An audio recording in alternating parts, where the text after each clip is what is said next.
Welcome to the American Idiots Podcast, the show where we take the hottest topics currently dividing our country and we debate them with our diverse group of hosts. So sit back and strap in, as for the next 2 hours we leave no story undebated and no politician will be spared. It's the American Idiots Podcast live on Podcast Network 49, and it begins right now.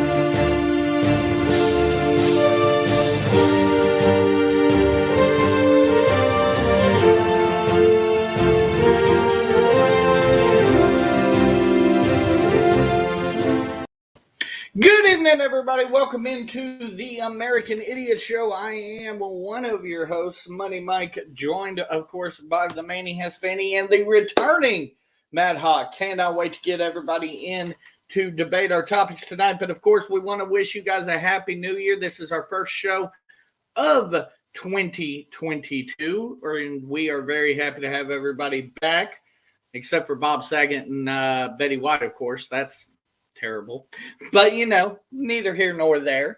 Definitely excited about everything we're going to get into tonight. So with that being said, let's go ahead and bring them in one by one. Let's start off with the Manic Hispanic. Manny Hispani, how you doing today? I'm doing good, man. It's feels like it's been such a long time. I know, right? It's only been a couple of weeks. It really does. Was it 2 weeks or 3 weeks? I think it's been two. I think we did one right before New Year's. Right. I could be wrong on that. I'm not sure. Of course, last week I had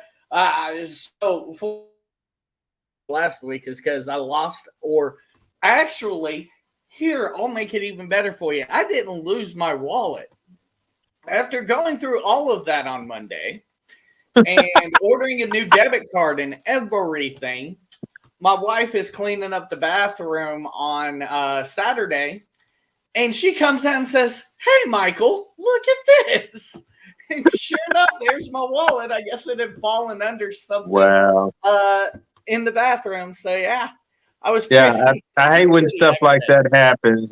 When Erica and I had gone on our vacation, she had dropped her debit card and it fell in between the door and the seat on the passenger side, but just far enough down that you couldn't see it. She thought she lost it, so she called and canceled that.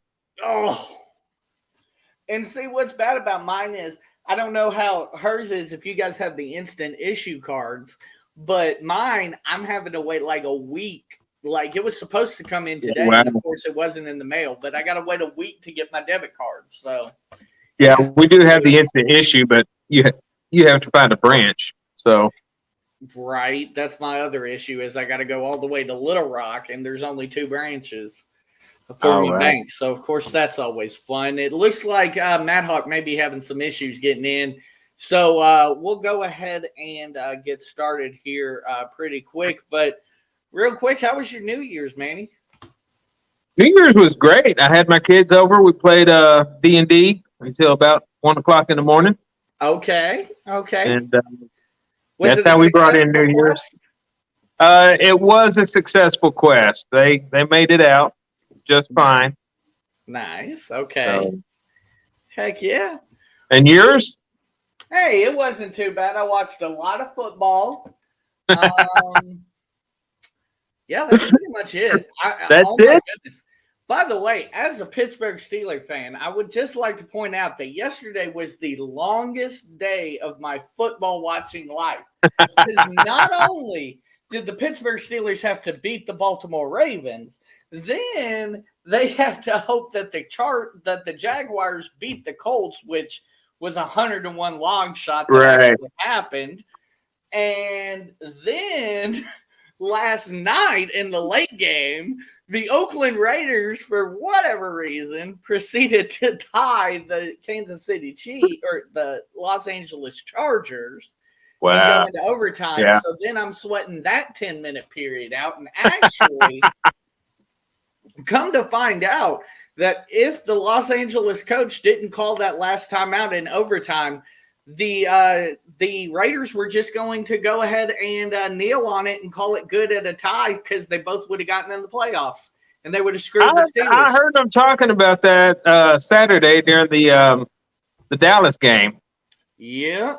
So I did have football on yesterday, but it was just kind of on in the background. Yeah. Dallas was pretty much already clinched the spot. So. Yep. There's your other Dallas fan, Aaron. Yeah. At my pain. but yeah, it's been a weird season because it's the first season they had 17 weeks of play instead of 16. I don't really like how they've done this playoff where you have two teams that go with a bye and then now it's only one team. One team gets the bye and then one team from each side though. One NFC, one AFC. So you have two teams that get a bye. Yeah. And then you have 6 teams on each side that play for the other 4 spots. Yeah. I don't know that I like that. I don't know. It definitely makes it interesting. I guess it makes it more important. I can see their point. It makes it more important to get that number 1 seed in your conference for sure, because you're the only team that gets a bye, plus you get home field advantage. Right. I was actually surprised to find out that the Kansas City Chiefs weren't the number 1 seed in the AFC, and actually Tennessee, the road to the Super Bowl in the AFC runs through Tennessee, and we get to go to Kansas City next week. Ben Roethlisberger's career will be over this Sunday, as much as I'm a Steeler fan. It's over for Big Ben. It's been fun. Yeah, you look at some of these guys that have had backup quarterbacks step in, and they're like, oh, don't know how that's going to go. Yeah, absolutely. Absolutely. It makes you wonder. And then, of course, the Dolphins just randomly fired their head coach this morning. Don't understand that one because he's had the 10th best winning percentage over his 2 years in the NFL. So make heads or tails of that what you can. They don't care anymore when you make that much money. One of the interesting stats that I saw yesterday was whether or not the Lions should have won that game. I heard that that was a crazy long shot for the Lions to actually have been competitive even in that game. But yes, but you've got to look at they weren't playing the full starting team from Green Bay either. The thing that people were looking at was with the Lions loss, they're the worst team. They get the first pick in the draft. By winning that game, now they're at the second pick in the draft. Yeah, they assured the Jacksonville Jaguars the number 1 pick, even though Jacksonville won, which is hilarious in and of itself. So there was a lot of, should they just kneel on it? And because, they only had like a minute and a half. And they were down, 3 points? Yeah. So, the question was, do you just kneel on it, take your loss, and get the best possible draft pick you can? If you're Detroit, you probably should have done that, but it's Detroit. They're going to do something wrong. Aaron says, with the games going so well yesterday, we're having the 17-game season from now on. It's a permanent deal. I wouldn't be surprised. To be fair, I think the games yesterday were amazing. I'm sure they did phenomenal ratings, especially with no competition against college football. Right. Of course, tonight's the national championship. I don't know the score of that, Aaron. I'm sure you're keeping up with that, so you can keep us updated. But Alabama and Georgia's playing as we speak. But let's go ahead and get into things. I don't see Matt Hawk. He's probably having a little bit of issues. He came in for just a half a second and then kind of disappeared. But we're going to start off with the U.S. Supreme Court weighing vaccine mandates, and we have a story here on this from MSNBC. Pete, so the arguments today lasted 3 hours and 40 minutes. What can we suss out from how the justices were asking questions? Well, I think it's pretty clear that a majority of the court is going to rule that the Obama administration cannot, for now, enforce this OSHA requirement. The issue before the court was not really the legality of it. It was a somewhat more technical question of whether the lower court orders that wanted to put a stop on it that should be sustained. In other words, whether the Supreme Court is going to block enforcement. That's really the question, and I think the answer is yes. The majority of the Supreme Court's conservatives seem to be concerned about sort of three things. Number one, the fact that this is such a broad mandate. It's not targeted to any individual industries. It doesn't make a differentiation between some place that has workers all spread out and some places where it has assembly line workers standing shoulder to shoulder. Secondly, that COVID is not strictly a workplace hazard. That seemed to bother some of the conservatives. OSHA certainly can control workplace hazards, but these conservatives said COVID is everywhere. It's not limited to the workplace. And then the question of whether Congress gave OSHA the authority to do this was a central question, and a lot of the conservatives seem to say no, that for something this sweeping, affecting this many people, it would have to have an action by Congress. Now, obviously, the administration is supporting this. They say it is a workplace hazard. OSHA has that authority. It's less clear, Katie, what the Supreme Court's going to do on the second one, the health requirement. That would cover about 17 million workers. And the court may be more willing to allow that one to go into effect nationwide. It's blocked in about half the states now. And there's a big difference here. There's an entirely different regime of statutes. And as Justice Elena Kagan said today, certainly the one thing HHS can say to people who employ healthcare workers is you're not allowed to kill your patients. And there's also a strange legal aspect to this. The people that are suing in the OSHA cases are the employers who would have to do this.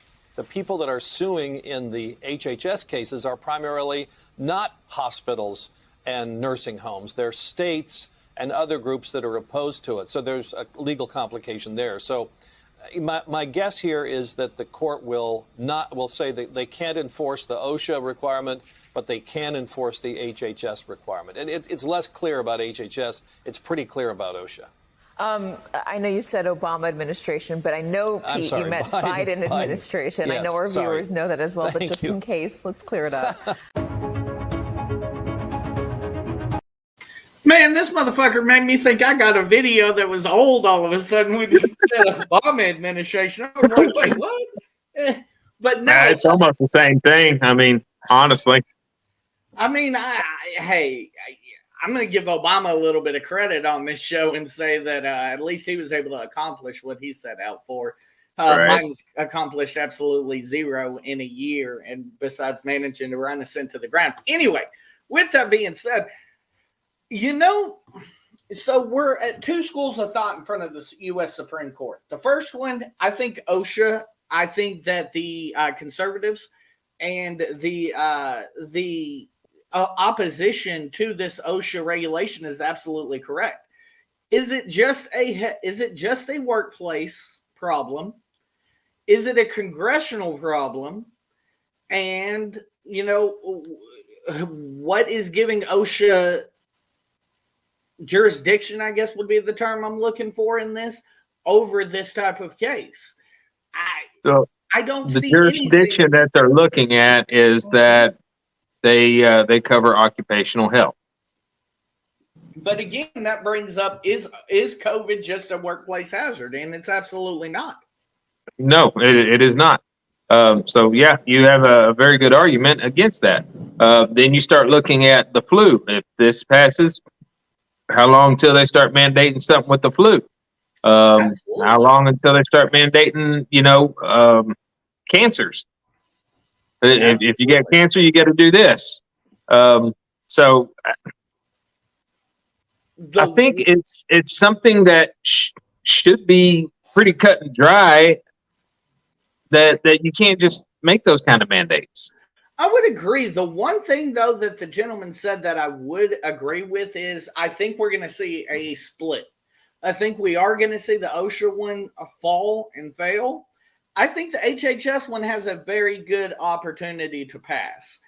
There's a lot of precedent to, if it's any sort of disease or anything that you may encounter in healthcare and in your profession, you've got to get vaccinated against it. That's a precedent. You even have to go and get smallpox tests and things like that still.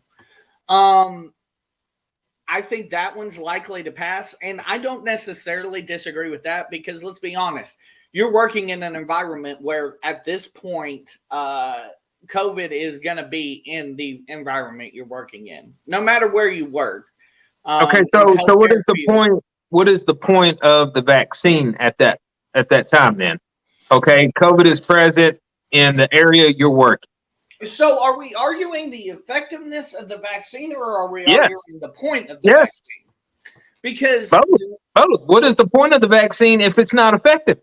Well, I mean, again, the way this has been sold is that it is a way not to keep you from getting COVID, but at least to lessen the symptoms. Now, with that being said, but Omicron already shows that it has less symptoms. Very true, very true. But with that being said, again, I follow in the precedent with, if it's something we have a vaccine against, you basically got to get it in a healthcare profession. And fully vaccinated people with booster have contracted the Delta variant and died. Very true. Very, very accurate. I would agree with that. But like I said, I just go off of what precedent is in this case. And the precedent has been, if you work in those healthcare fields and you're exposed to this on a daily basis, we're going to require you get vaccinated against it. Again, call it what you will, whether you even call it a vaccine at this point. I hazard to. But with that being said, I want to point out something he said that I didn't really understand why he pointed it out.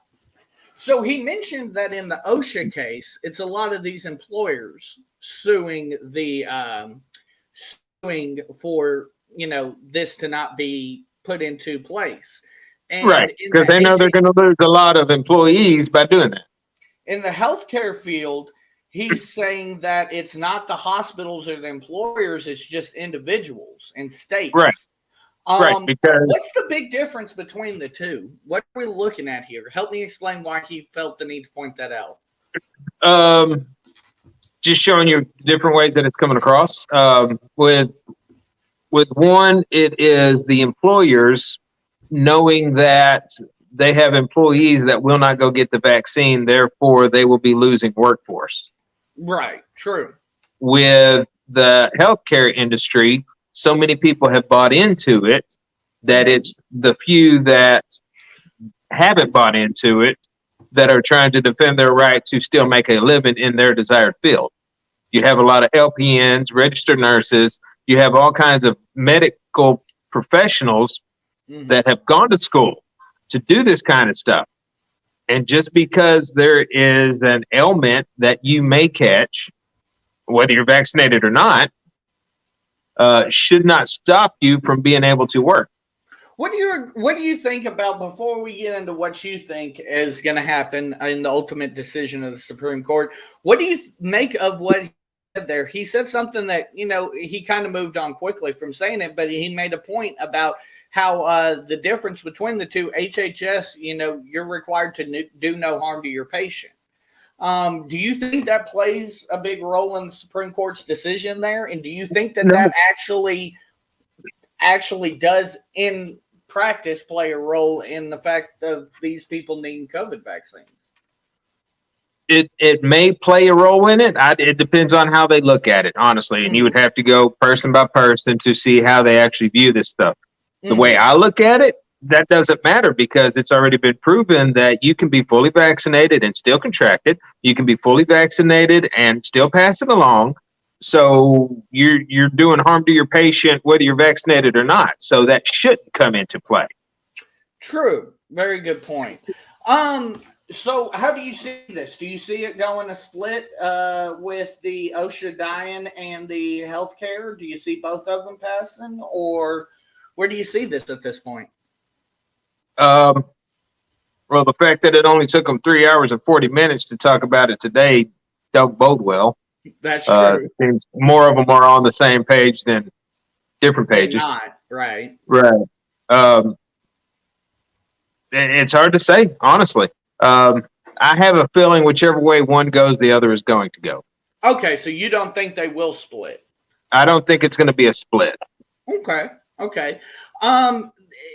Because the same argument is going to be made both ways. True. I don't see how you can say, well, it matters in this industry, but not in this industry. I can see the big difference being the fact that it's the healthcare industry where they're more likely to get exposed to it. That's where because you have more sick people coming in. So yeah, of course it's going to be more likely to spread there. But the fact is, even if you're vaccinated, you can still contract it. Even if you're vaccinated, you can still pass it from one room to the next. Yeah, even if you're vaccinated, and you could have it, be carrying it, and not know it. That's even a little bit more dangerous, in my opinion, honestly. Right. The last thing I wanted to know, this has got to be the last gasp on this OSHA thing for President Biden, right? Like, he can't go anywhere else, I don't think. Like, this has got to be win or go home. In my win or sign an executive order. See, here's the thing, though. He has no jurisdiction against privately run businesses. He already signed the executive order for the federal government employees. They all, like, there's nothing that they can do about it. They all have to get vaccinated or, find another job. And you say that, but Mr. Barack Obama signed something saying we all had to buy insurance. True, but he's also not like. You get the point. He's not what? He's not fining people during your taxes because you didn't do what he said to do? President Biden. Oh, yeah, he did, didn't he? Here's the thing. President Biden cannot, if this is found unconstitutional, President Biden can't push through a law like Barack Obama did with the health care. Barack Obama didn't sign an executive order. Barack Obama actually did get a law passed that has, been found constitutional through the U.S. Supreme Court. That's the problem that President Biden is facing right now is the Supreme Court is, if they say it's unconstitutional, there's no path forward, in my opinion. He can keep his little executive order for the federal employees and they can make that decision. But he absolutely cannot force it upon privately owned companies or even publicly owned companies, as long as they're not a federal employee. Speaking of COVID, let's go ahead and get into our Omicron COVID update. I feel like we need just like a banner at this point.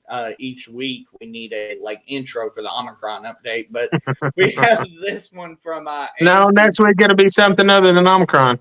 Oh, it will be probably because I think you shared it yesterday that another variant that's supposed to be, this one's supposed to be deadly, was found in, I want to say, Africa yesterday. But we have this story here from ABC News. We have a lot to cover today, and we begin with the pandemic that just won't quit. As Omicron sweeps across the country, sending cases to new highs, President Biden is edging toward a new strategy focused on learning to live with COVID. And that's where we begin with our friend, Dr. Ashish Jha, Dean of the Brown University School of Public Health. Dr. Jha, thanks for joining us again. There's so much confusion and fatigue out there. What's your best assessment of where things stand with Omicron right now and where it's headed? Good morning, George. Thank you for having me back. We're obviously in the middle of a really bad surge right now. We're seeing two sets of things happening. A lot of vaccinated people getting infected who are doing fine, largely avoiding getting particularly sick, avoiding the hospital. A lot of unvaccinated people and high-risk people who have not gotten boosted, and they're really filling up the hospitals. And so our hospital systems are under a lot of stress. I expect this surge to peak in the next couple of weeks. It'll peak in different places in America at different times. But once we get into February, I really do expect much, much lower case numbers. And then we have to start thinking about a long-term strategy for how do we manage this virus and not go from surge to surge, feeling like we don't really have a longer-term approach. Well, that's what I wanted to talk to you about. We know that a group of President Biden's outside medical advisors published an article in the AMA Journal this week. They called for a new strategy like that, focused on learning to live with a certain level of the virus rather than eradicating it. They call this a new normal that recognizes that COVID is just one of several respiratory viruses. So, first of all, do you agree with that? It sounds like you do. And what are the implications of that? What would that mean in practical terms? Yeah, I do agree with that. COVID obviously has been pretty devastating. 850,000 Americans have died. But we now have effective vaccines. And with the latest surge, we're going to have more Americans with immunity. Some earned the hard way through infection. Over the long run, we have to look at COVID along with flu, RSV, other respiratory viruses, and ask some critical questions. Like, how do we keep our hospitals from becoming overwhelmed? How do we keep schools open and safe during this time? And we have the tools now to do those things, improving ventilation, getting more vaccines and therapeutics out. There's a lot we can do to have a long-term strategy that lets our economy function, that lets people live their lives, and really suppresses the level of infection and deaths that we've seen over the last 2 years. Testing is a big part of that. Do these antigen tests really capture COVID? I mean, Omicron? They do. Look, the antigen tests remain a very, very effective tool. The one difference we've seen between Omicron and Delta is in that first day of symptoms, it does look like the test is a little less sensitive, but that's for the first day. Beyond the first day, these antigen tests continue to work really effectively. And so I think they are a bedrock of our long-term strategy for managing this virus. And, in the meantime, the CDC has taken some heat, including from you, over their Omicron guidance, 5 days of isolation, but no requirement of a negative test after that. What do you recommend? Yeah, what I think is first and foremost, the first 5 days are critical. That's the period when people are most contagious.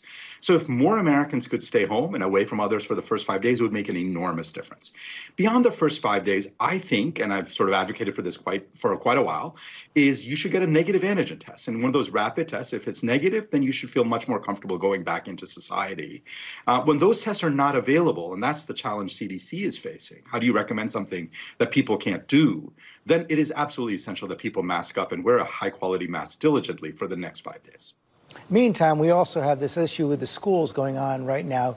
Parents, understandably, are having a hard time dealing with remote learning. So many parents have to work. Teachers and others who work at schools are saying, but wait a second, we're just not sure that it's safe, and we don't have the staffing right now because Omicron is spreading so widely. How do we handle that? How do we balance that out? Yeah, so first of all, remote learning has been a disaster for America's kids, and I think we have to acknowledge that, and we have to do everything we can to minimize any further remote learning.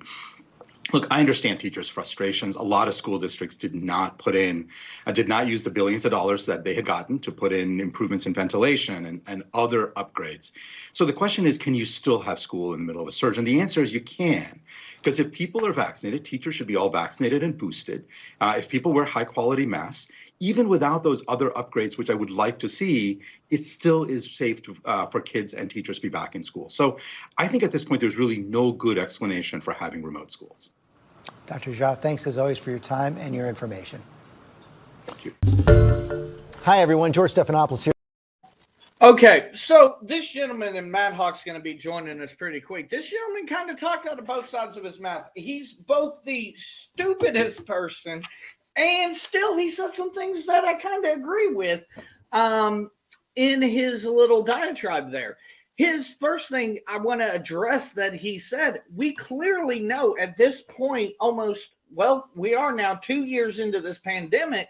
We know that you are not building an immunity through gaining COVID-19.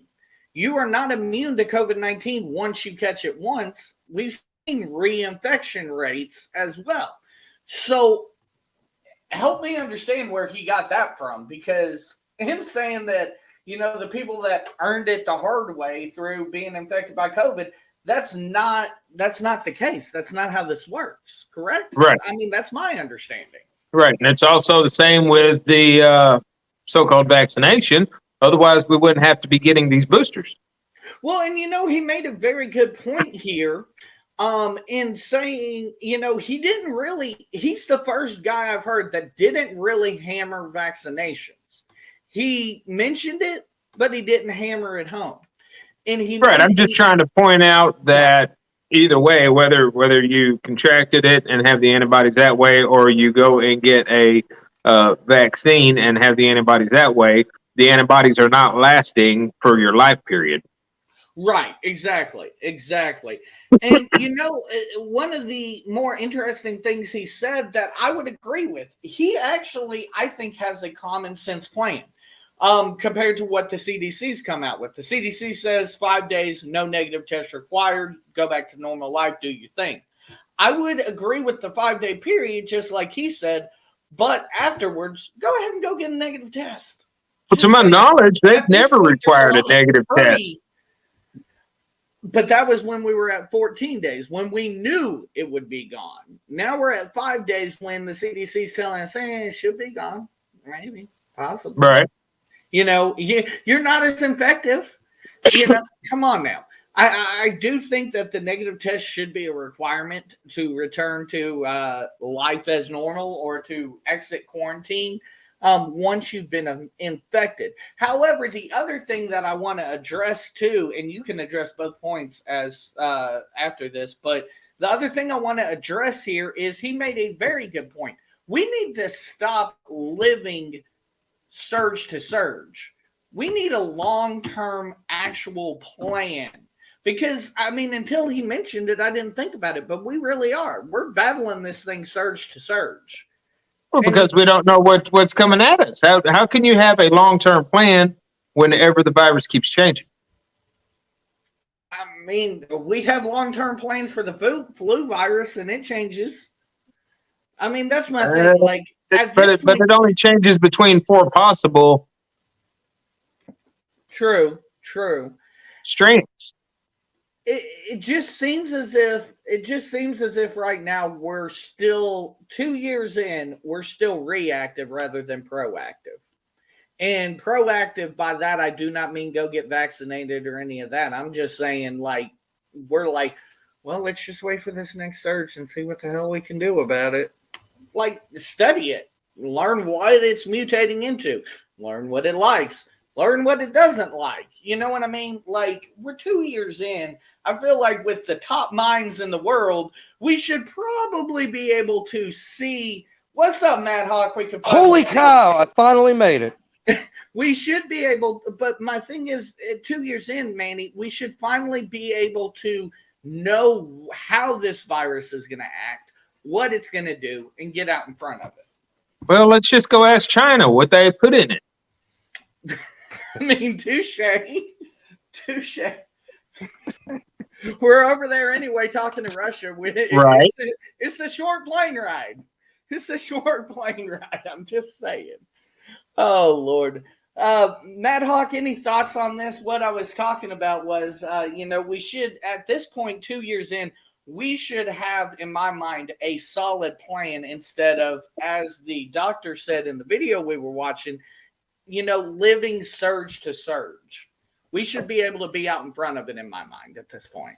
I mean, I would agree, but, hey, when it's all about controlling the masses, any name works.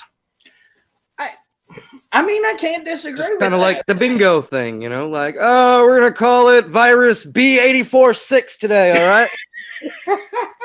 I like it. But, like, and, you make a good point. Controlling the masses, I'm starting to get to the point where I'm wondering, hell, is it more profitable at this point for them to, like any other disease, just treat it rather than get rid of it? It's always more profitable to do that. Well, agreed. But my point is, like, is that where we are? Because you can't tell me that we have the smartest people in the world in their field working on this and they can't get ahead of it. I mean, we've got the smartest people in the world supposedly working on cancer, and look how long that's been around for. True. I mean, that's the damn good point. Manny, what's your thoughts? Pretty much the same thing. I mean, he does bring up a good point. We've been researching all kinds of stuff with cancer, all the different types of cancer that there are. And not only have we not found a cure for it, we still have people that are diagnosed for the first time ever with a stage 4 all of a sudden. Like, I from personal experience, Dad, keep the good fight going. So Absolutely.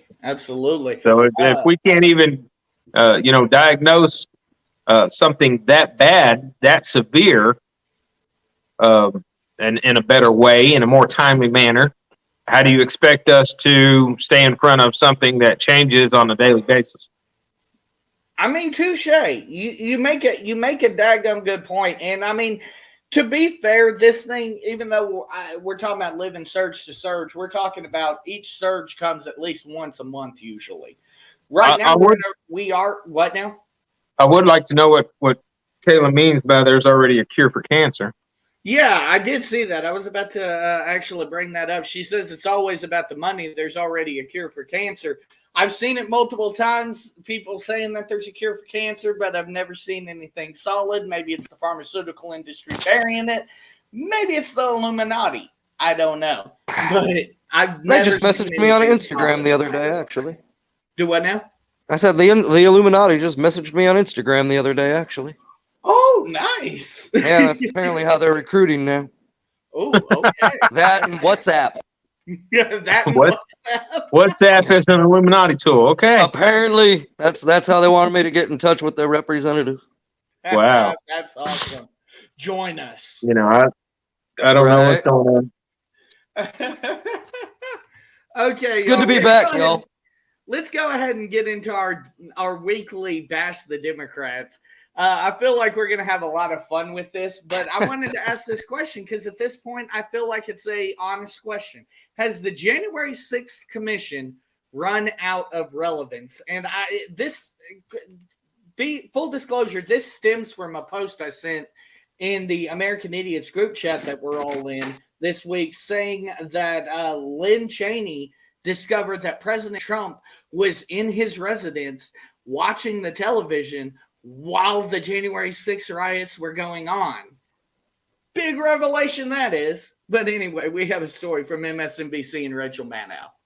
Joining us now is presidential historian, Pulitzer Prize-winning author Doris Kearns Goodwin. Her latest book is titled Leadership in Turbulent Times.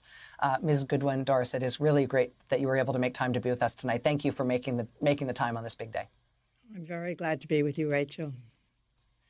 Let me ask if I misconstrued the point that you were making today. I tried to sort of play it without interruption, without any internal edits, so people could hear it the way that you presented it, because it sort of knocked me off my chair a little bit. Let me just ask if I interpreted that wrong or heard it wrong. No, absolutely. I mean, I think what you saw in the 1850s and what you're seeing right now are alternative realities.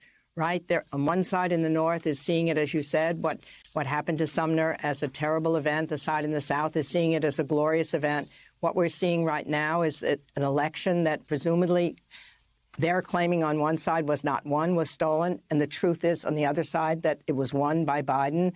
You've got alternative realities now about what the insurrection was. Was it an insurrection or was it simply a bunch of tourists running around? But I think the most important thing to understand if we try to figure out where can we go from here, which is I think what you wanted to talk about, is that when Lincoln gets in 1861, he said the central idea of the struggle they were fighting, the Civil War had already started, was whether or not if a minority, and by that he meant a minority who lost an election, did not accept that they had lost an election, and they decide that they are going to break from the Union, as they did, to secede from the Union, then democracy is an absurdity. It can't work. And what are we seeing right now? But the minority that lost the election is claiming it wasn't lost. They are having state legislatures now with the possibility to overturn the will of the people. They're having partisan people counting the votes instead of the nonpartisan volunteers. I think if Lincoln were here now, he would say, if that's true, then democracy is an absurdity. So what do? We go for voting rights. We have to protect it. It's the most important thing. As long as I've lived, it's the fight that I think is the most important fight in my life. When I was involved as a young girl in the March on Washington, when I sat and listened to Lyndon Johnson's joint session of Congress speech where he said, voting is not a partisan issue. It's not a northern issue. It's not a southern issue. This is to get the Voting Rights Act of 65. It's not even a moral challenge because it's undeniably wrong to deny your fellow Americans the right to vote. That's what's happening right now, and that's the fight we have to fight. That's the only answer to understanding these divisions we have right now. Doris, I was struck today when you said that what you thought would happen after January 6th is that there would be a realignment, that there would be a recognition, such a widespread recognition about things having gone so wrong on one side of our politics, that there would be a realignment, an ideological realignment of the parties, something, if it wasn't the collapse of the Whig Party and the rise of the Republicans, or some analogy of that, at least there would be some other sort of change along those lines. And obviously, we haven't seen that, but we have seen the right get weird. In terms of its devotion to its failed presidential candidate who was not able to win a second term, the driving out of the party people who have a message about integrity and the unity of the country and the fealty to the Constitution that would have a widespread appeal. There is a sort of schismatic thing happening inside the right that doesn't look like a party realignment, but does look like a structural change of some kind. I wondered if you see it that way and if that is something that you see, you expect to continue to evolve. I think it's possible. I mean, I think what happened in January 6th was it was enough of an emotional reaction that you heard McConnell say that this was an attack that was provoked by the president. You heard McCarthy say it was an undemocratic assault on the Constitution. And you heard Republicans who were breaking away at that point. And somehow that image and that emotion was lost. And we have so many breaking news, and that's what happens today. Things are lost. That's the hope of what January 6th and the commemoration today, I think, and the Select Committee can do. If they can bring that story back so that there's a fundamental sense on the part of more people, and I think they're out there, the people that know it was wrong, they know what happened. If they can fill in the dots of that story, and stories are what produce a reaction in people. You know, Lincoln told so many stories, and people used to say, why do you tell so many stories? He said, because stories have a beginning, a middle, and an end. They have more of an emotional appeal than facts and figures. So if that committee can produce a story now and bring it back to the American people in even greater detail than what we knew on January 6th, then you've got to hope that that'll affect more people. And maybe that schism in the Republican Party will get bigger and we'll begin to see some new formation. I guess as an historian, just having lived through all this, you just got to hope that there's some hope from what happened. And we've seen that. We've seen it in the long run over and over again in American history. I think that's a really, really important point. I think a lot about the committee.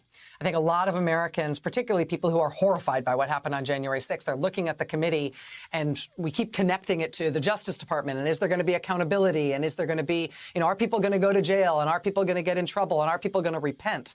But as you point out, the other part of it is not about the perpetrators and the way they are treated. It is about correctly securing and telling the story of that day in a way that makes it clear to the American people so that we understand ourselves in a true, well-informed way and can make good decisions about these kinds of problems and this kinds of crisis moving forward. I mean, think about the isolationism that we were facing in 1939 and 1940. Okay, I'm done. I can only handle it. Okay. So, I mean, what we just saw, to put it into context, was their version of trying to, you know, say that the January 6th Commission had a place, had a point, you know, so on and so forth, and it needs to continue. We need to continue to look at this January 6th as what it, you know, what they believe it to have been. Here's my thing. She said a couple things. The only one that I would agree with is the fact that January 6th was an attack on the constitutional practice of democracy. Completely agree with that. Do I think that it was orchestrated by the Trump administration? Absolutely not. Those people, you know, clearly went there to disrupt a constitutional practice, you know, certifying the election. That was their plan. They have never changed off of that. That's pretty obvious. My point is, on the January 6th Commission, we have learned absolutely nothing. Absolutely nothing. We have nothing pointing to Donald Trump as, you know, what they wanted it to be. This big smoking gun that Donald Trump orchestrated this, and this is what he wanted to happen. We've seen no evidence. Like, they pointed this situation out, and literally, I don't know if you got to see it, Rich, but literally when I sent that, they pointed out that he was sitting in the residence watching television like it was this big bombshell that he, you know, that's the smoking gun, that he knew it was going to happen because, by God, he was watching it on television like every other American. We're paying, again, like Democrats like to talk about, like Republicans like to talk about, this January 6th Commission at this point is a waste of taxpayers' dollars, in my mind. We'll start with you, Nat Huck. I mean, I would agree with you right off the bat, number one. Like, I think it's a complete waste of time. I thought it was a complete waste of taxpayers' time and money when they first announced it. Like, this was, whether you support Trump or not, this was a group of what I call diehard constitutional believers that you can call it whatever you want, but essentially it was a group of people that believed their government had become tyrannical and were using their constitutional right to overthrow their tyrannical government. It worked real well for him. Right. There was absolutely no planning. If you look at this, here's my thing. If you actually just physically look at the way it was carried out, there was no planning. There was no structure. Once they got in the Capitol, they were like, oh shit, we actually made it in the Capitol. Let's go fucking crazy. That is my point, and that's the reason why I've just ignored this whole thing and been playing on my computer, because there's nothing to this whole damn thing. You had a bunch of people that were trying to check out the Capitol building with a very small group of people that were trying to do something. Right. So, and then she makes the broad leap. Like, I do not know how she made this leap, but she made a comparison between that and the fall of Fort Sumter in the Civil War. I mean, I couldn't believe that they were trying. That's why I was like, what are you talking about? Like, when they were trying to compare it to Lincoln, I was like, Lincoln freed slaves. How Evel Knievel couldn't have made that jump. I literally, I don't know how she made that huge jump to, well, you know, back in the 1850s, the South decided that they wanted slaves, and you know that means that these knuckleheads that tried to get in the Capitol wanted Donald Trump, and it was the same thing. And no, these were just some charged up freaking knuckleheads that, unfortunately, you know, decided they wanted to, on a whim, decided they wanted to get in the Capitol, and when it and I don't think it was like, oh, I honestly believe that the majority of these people had been drinking a little bit. I mean, and just kind of followed the mass that was headed that way. I'm just saying. Kind of brings a whole new meaning to here. Hold my beer. Marijuana in there somewhere. I mean, that very same thing can be seen on many college campuses. Right. Where everybody's just there drinking, and all of a sudden, let's go streaking. In Tuscaloosa, Alabama, or Athens, Georgia tonight, you're going to see something very similar after this game. I'm just saying. Heck, you're probably seeing something similar at the game. I would like to point out the definition of insurrection: a violent uprising against an authority or government. This was not a violent uprising against the government. This was a bunch of drunk people walking the halls of the Capitol building.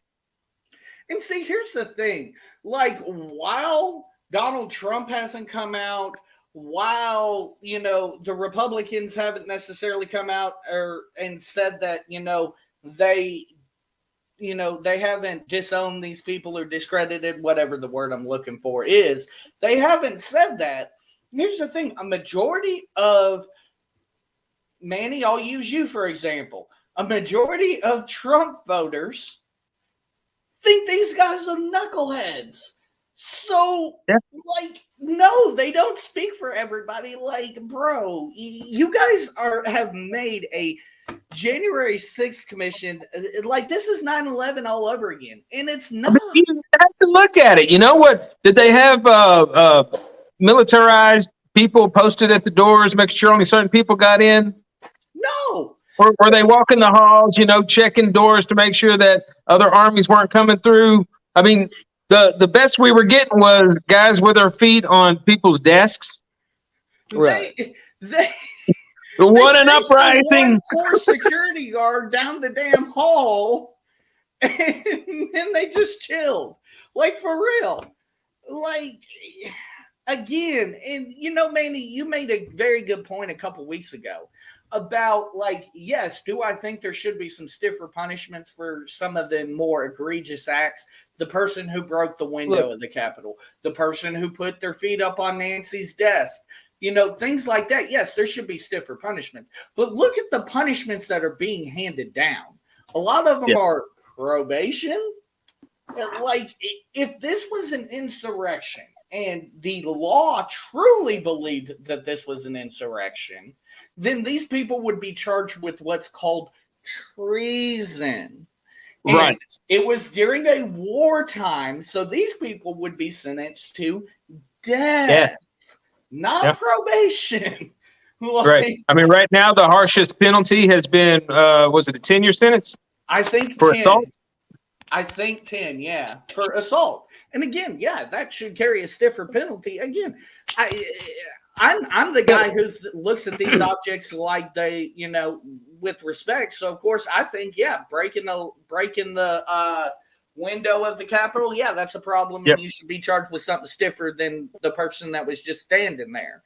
But again, these people that are, I was in fear for my life. It was so scary, and she wasn't even in the building. Talking about AOC, who tested positive for coronavirus today, by the way. I don't know if you caught that, Jim. Was it today? I thought it was yesterday. I thought it was today. Maybe it was yesterday. My days are blending together, y'all. I think at this point, this whole January 6th committee and the constant talking about, the day and everything and blah, blah, blah. I really think it is them trying to make it their forum for the next political vote. And because really when you look at it,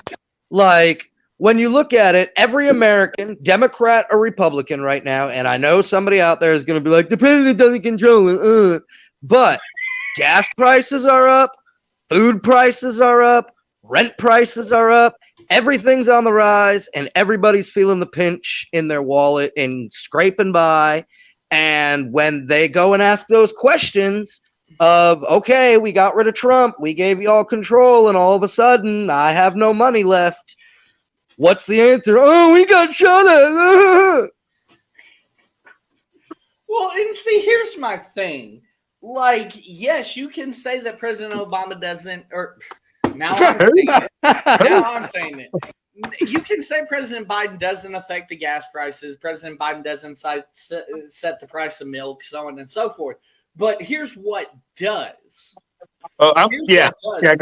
Let me hear your view first, and then I'll tell you my view on it. And Kayla makes a good point there. Funny how it was never this high until Biden became president. But here's what does affect these things. Inflation. Inflation is the reason why your gas prices are up. Inflation is the reason why your milk prices are up, et cetera, et cetera. And who can be directly blamed for the inflation crisis in this country? President Biden. Just saying. Yep. Anyway, when President Biden decided to scrap the pipeline, which would have brought so many more gallons of oil into the United States instead of it having to be trucked. Mm-hmm. That is one of the direct causes of the gas prices going up. I can definitely. So, yes, the president can affect prices going up. I can definitely see your point, but I also would counter that with, would they really be working right now, or would he be having them off on some COVID because they had to take off because of COVID? I mean, everybody and their mama isn't working at this point. I'm still working because they don't want to. And I do at this point think that there's plenty of jobs out there, whether you want to work in your chosen field or not. Guess what? That rent again does not stop. It's coming on the 1st, and you better be ready to pay for it. And a lot of people are finding out as all this assistance is running out. Oh, guess what? You have to pay all that back rent. Once the gas prices started going up, I mean, that just kind of pushed prices on everything. Exactly. And people don't understand, gas prices go up. That means diesel prices go up, which means the freight goes up, which means that carton of eggs that you paid $1 something for, you're now paying $2.50 for. And, it goes on from there. And people don't understand the supply chain.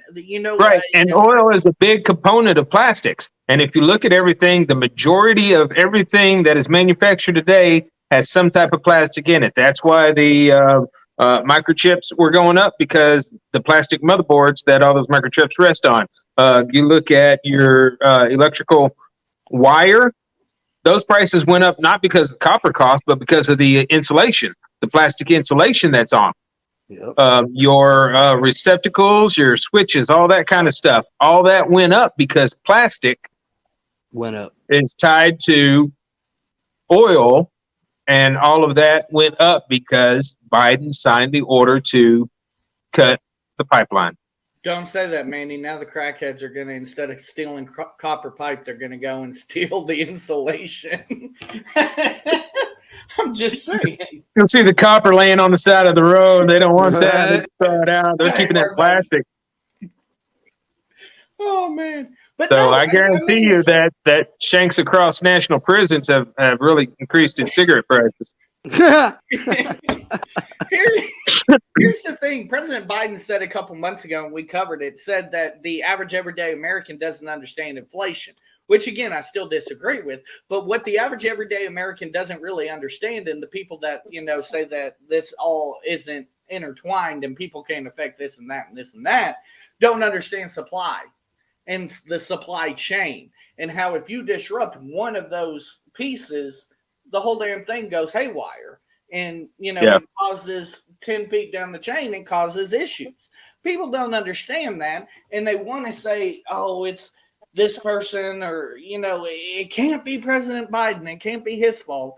No, it absolutely is. The fact that we as a country went still, just completely dead still in, I'd say, March of 2020, and we have not fully gotten back because through various things, whether it not being able to find a job in your chosen field, whether it be being able to be on unemployment, whether it be any of these things that could affect this, we still haven't gotten back to fully operational as a country. And that is why we are in the shape we are in. And there is one person that you can credit with that actually happening. That's only 6 months. We say March of 2020. That's only about 6 months of Trump presidency left. That's over a year and a half of the Biden administration. Mm-hmm. Who are you going to put the blame on in that case? Because there's been plenty of time. But it's Trump's fault because of all these people storming the Capitol. Absolutely. Absolutely. That's their platform. That's all they can say. Aaron says Biden understands nothing. Don't know he ever really has. I mean, I don't think he does have I don't think he has. Number one, he obviously doesn't have the intelligence level of a Barack Obama. And he sure as hell doesn't have the oratory skills of a Barack Obama. It doesn't seem like he has the cabinet Barack Obama had either. Very true. I mean, let's be honest. Barack Obama had a somewhat decent vice president, and we'll just stay there and say that Kamala Harris has absolutely not been a decent vice president. I mean, I wouldn't say that Biden doesn't understand nothing. He probably understands, excuse me, nurse. Damn. Is it nap time yet? But, I mean, you make a good point. Barack Obama really did have an all-star team around him. John Kerry, Secretary of State, Joe Biden as the vice president. All these people that Barack Obama had really set him up for success. When you look at the cabinet of the Biden administration, nothing. Absolutely nothing. And Kayla need a diaper change, and Aaron says, get off my lawn. But, I mean, again, we're looking at these things, and we're looking at all of this. And, again, I think we all agree. The January 6th Commission, it needs to go away. Number one, we're going to get into the midterms in just a couple topics. This is going to drag them down in the midterms, in my opinion. This is going to be rough for them in the midterms. And that's why I say I think it's becoming a political platform for them to try and use, and it's not going to work. We're going to talk about that in just a moment because it seems like the two sides have swapped, and it's hilarious, the hypocrisy going on. Okay, let's go ahead and get into I don't even know how to say her name. Ghislaine Maxwell? Ghislaine Maxwell or whatever. No, it's definitely not that. Epstein's lady person was found guilty, but actually lawyers have announced that they're going to seek a new trial on this, and we have a story from NBC News. The lawyers for Ghislaine Maxwell are for a new trial after 2 jurors revealed they were sexually abused as children. Terrible, one of those jurors told Reuters he talked about his experience with other jurors during deliberations. And according to the New York Times, a second anonymous juror said they did the same. Maxwell was convicted of multiple sex trafficking and conspiracy charges in a federal courtroom just last week. Let's bring in NBC News legal analyst Danny Cevallos. Danny, good morning. Always great to have you to walk us through these things. I got a lot of questions here, but let's start with kind of some of the updates. Federal prosecutors are now requesting a hearing with one of these jurors, one of the 2 I just mentioned. What kind of information are they looking to get from them, and what happens next? First, they're going to do something very simple. They're going to look at the juror questionnaire and see what it says. What was the question that they allegedly failed to answer accurately, or at worst, failed to answer honestly? Then the court's going to want to know, to what degree was this inadvertent? Was it in good faith? Or did the juror dishonestly answer the question? And that last word is the magic word. It's the key to the test in this jurisdiction, the Southern District of New York. There's a 2-pronged test. First, the defense would have to show that the juror answered dishonestly. And second, even if the juror answered dishonestly, the defense has to show that had everybody known the truth, this juror would have been excused for cause based on that juror's bias. Okay, so Danny, I'm happy you brought that up, because the first thing I thought of when I first heard this was, how did this happen? Because the juror selection process is intense and includes these questionnaires that try to account for things like this and try to make sure that they don't happen. So this juror told Reuters he, quote, flew through those questions. And now we know it included a question that said, quote, have you or a friend or family member ever been the victim of sexual harassment, sexual abuse, or sexual assault? Now, that juror told Reuters that he didn't recall that question on that form or being asked about it during follow-up questioning. So what do you make of this as somebody who's, been in a courtroom many times before? I mean, does it seem possible that he doesn't remember it? What would your questions be here? And what kind of trouble could he be in? This is going to lead inexorably to one of my favorite moments in the law. It's a recurring moment where someone has to testify or admit that they sign or fill out forms without reading the question. And the reality is we all do it sometimes, me too, especially when I'm clicking. But at some point, this juror is going to have to say, yes, I looked at this. Yes, that's my handwriting. Yes, that's my signature. And no, I didn't read it before I filled it out. So the judge in this case is going to have to determine whether that was a dishonest answer. And even then, it's still a long shot. Savannah, I can count the number of times this challenge has succeeded that I know of on one hand, and I could probably still do it if that hand had one finger. That's how rare this challenge will be. Wow. I can't remember what it was for now, but just yesterday I checked something online. I accept the terms and conditions, I'm sorry to say, but this seems like one of those times where you don't do that. You got to actually read them. Okay, Danny, let's not talk about what this could mean. I mean, this is obviously a hugely high-profile case. Ghislaine Maxwell, the relation to Jeffrey Epstein here. We thought that, we sort of had a decision here in the answers. Could this juror's interviews, could this juror not reading that question, could this juror discussing this mean we see a whole new trial here? I mean, does that give Maxwell's team enough ammunition that what we think right now is the verdict in this case may change if we have to do this all over again? In theory, it could, but statistically, it is a long shot. The law puts the thumb on the scale heavily against the defendant in situations like this because, as the Supreme Court has recognized, we want finality in jury verdicts. And look, admittedly, I'm a defense attorney. I'll do whatever I can to try and challenge a verdict against my client. So, the defense team has their duty to challenge this. But statistically, it's just not likely to succeed because, at least according to the test in this jurisdiction, it can't be an accidental answer. It can't be I misunderstood the question. It's got to be, number one, that the juror was concealing something intentionally, and they were concealing something that would have been directly relevant to this case. At least at first glance, some of those elements appear to be present, but it's still an uphill climb. All right, Danny Cevallos, some fascinating stuff there. Okay, there we go. So it wasn't that fascinating. It really wasn't. Here's my first question, though. What in the absolute? I'm still with her first thought of how the hell does this happen? Number one, how do we get somebody on a jury of a sexual assault case? Where number two, this guy, he's looking at jail time, is he not, for not disclosing this? Isn't that a crime? Lying. I think they would view that as lying under oath.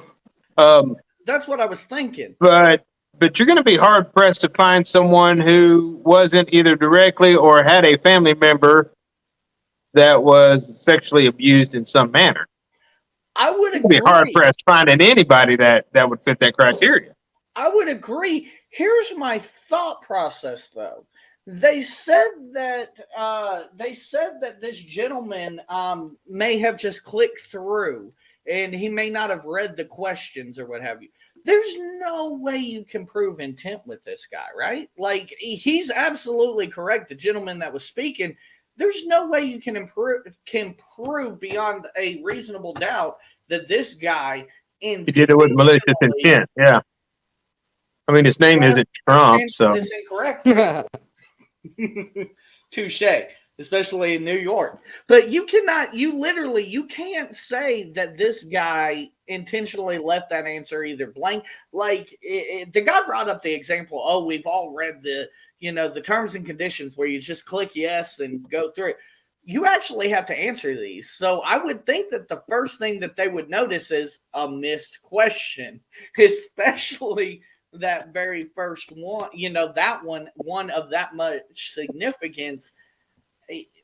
You're not going to be able to prove intent, but you also can't just brush it off as, oh, the guy just didn't read it and he signed his name. And I understand that, but what happened to the days when the lawyers had an entire cast of potential jurors there and they struck them one at a time? Yeah, that was also weird to me, that they were answering like a questionnaire or something rather than verbally, the lawyers going back and forth with.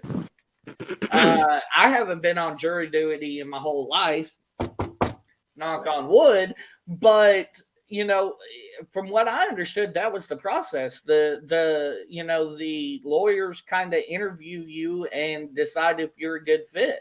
I thought that's how it worked. I guess maybe this was put in for quickness. I don't know. Mad Hawk, any thoughts?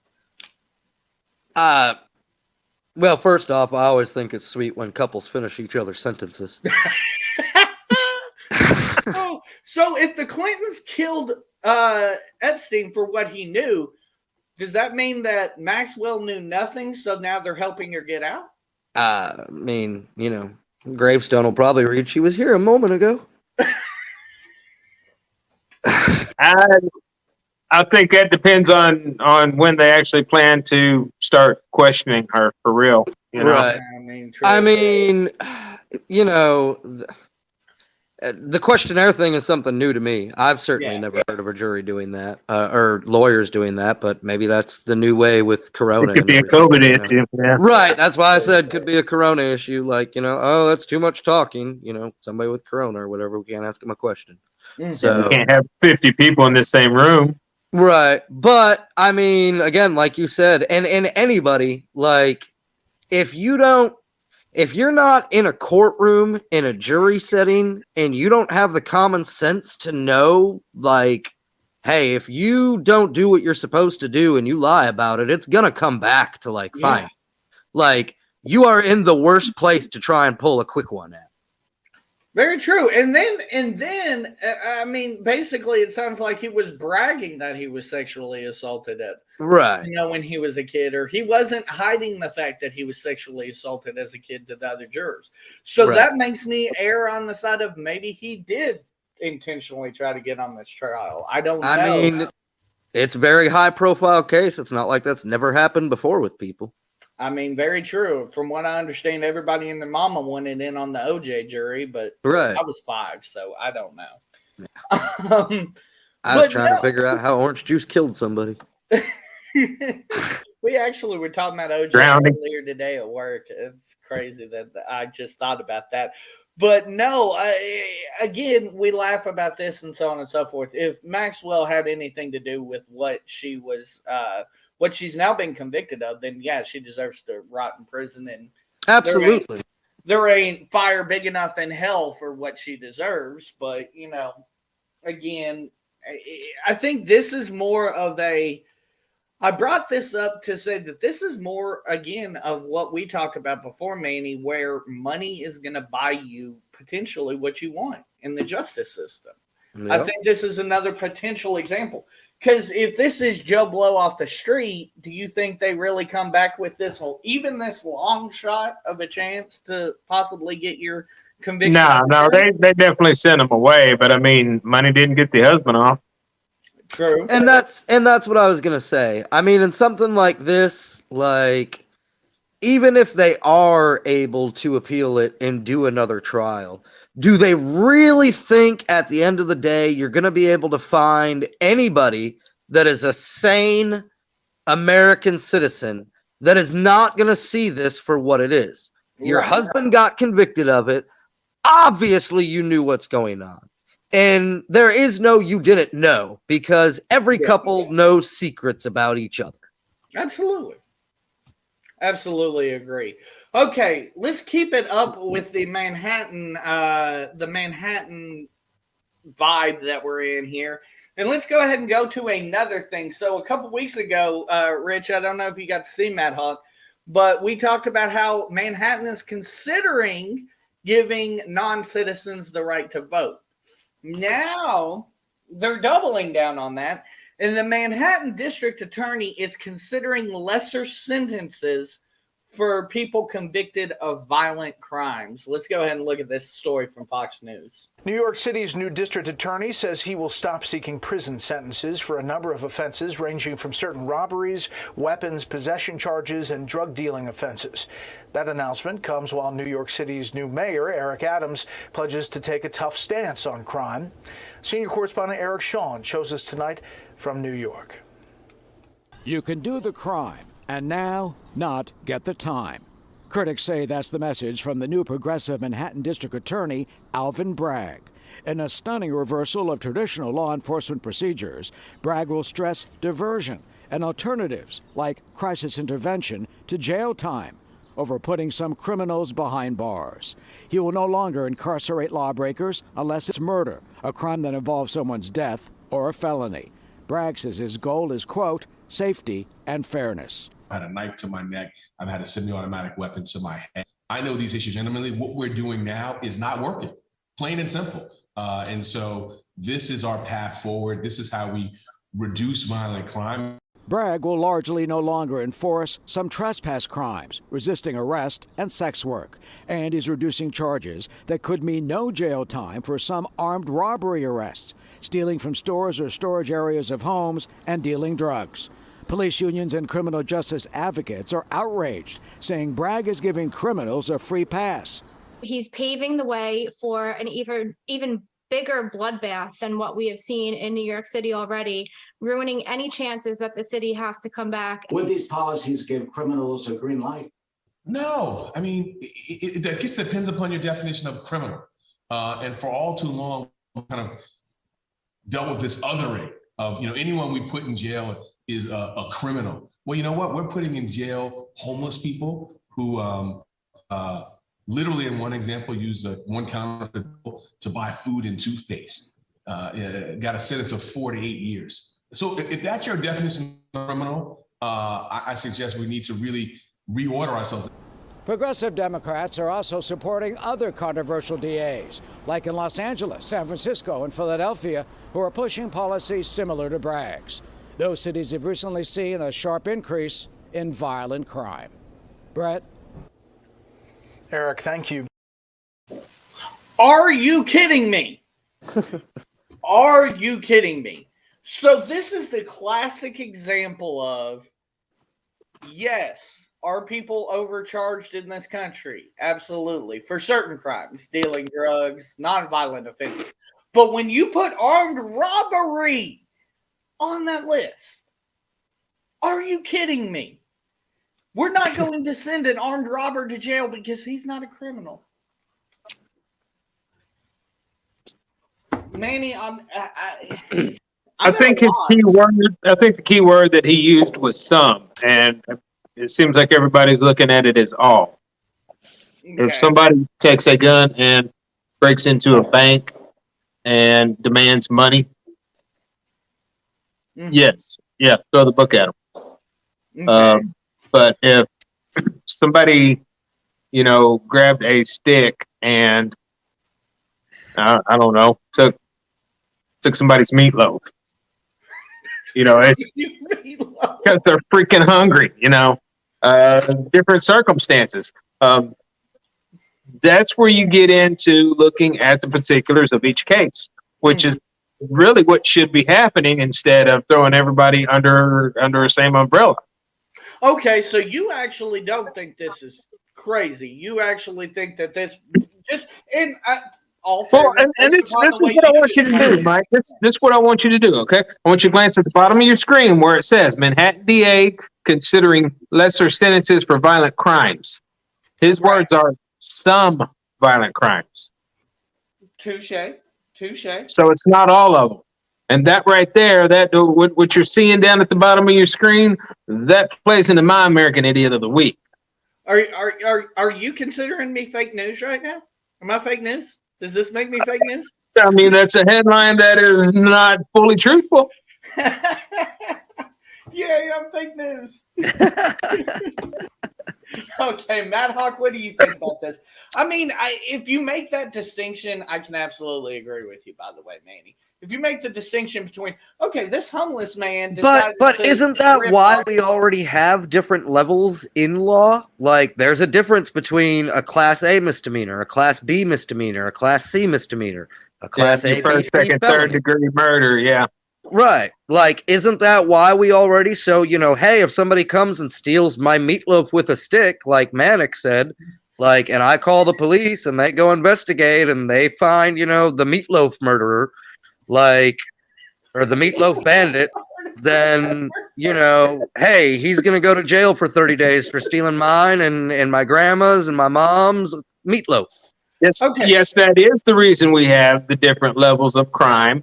But again, look down at the headline, and it doesn't say Class A, Class B, Class C. It just says violent crimes, period. You know what? So now they are lumping the guy that uses a stick to get some meatloaf with the guy that uses a gun to rob a bank.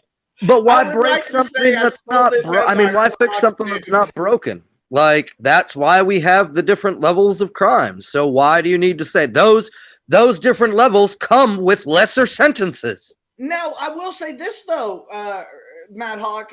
I will say, though, that I do agree with Manny at the same time as we're discussing this. I do agree with Manny in that they aren't always viewed as, a lesser crime. They're, hey, this person is charged with aggravated robbery or aggravated armed robbery. Okay, so let me ask you guys this. Let's hit on a personal note. Sex offenders. Okay.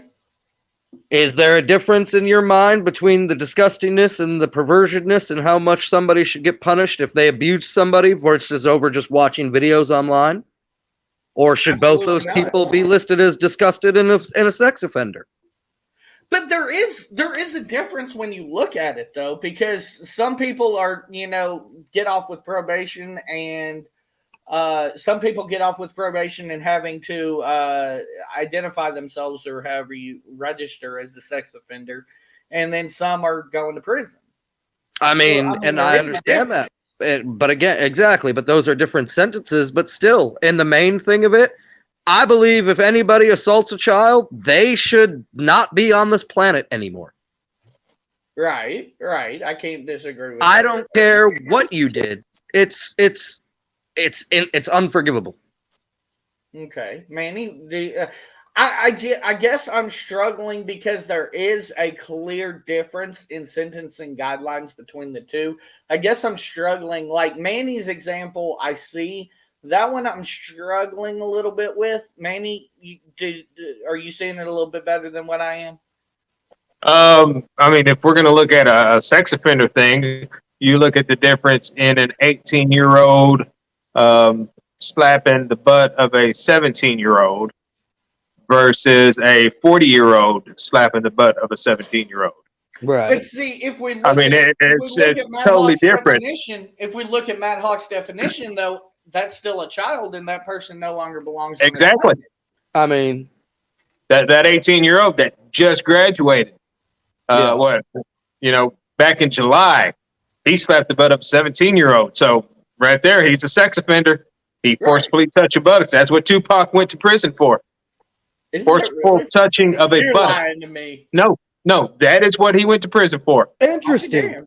I really did not know that. So according to the laws, he is now a sex offender. Yeah. Okay. And according to you, Rich, he needs to be wiped off the face of the earth. I mean, but no, I mean, and I understand that point too. But that, I mean, to me, that's why I don't think there needs to be any lesser sentences. That's why there's different levels of crimes committed, is what I'm trying to say, between the A, B, and C, and D. And to lump them all together and say, okay, well, everything is, the guy that stole my meatloaf and the guy that robbed the bank are both now violent criminals, but that, there should be lesser sentences for both of them. No, I don't believe. Well, one of them was doing it because they're hungry. The other one's doing it because they're greedy. I can understand the hungry person getting off, but at what point are you drawing? We still talking about sex crimes? I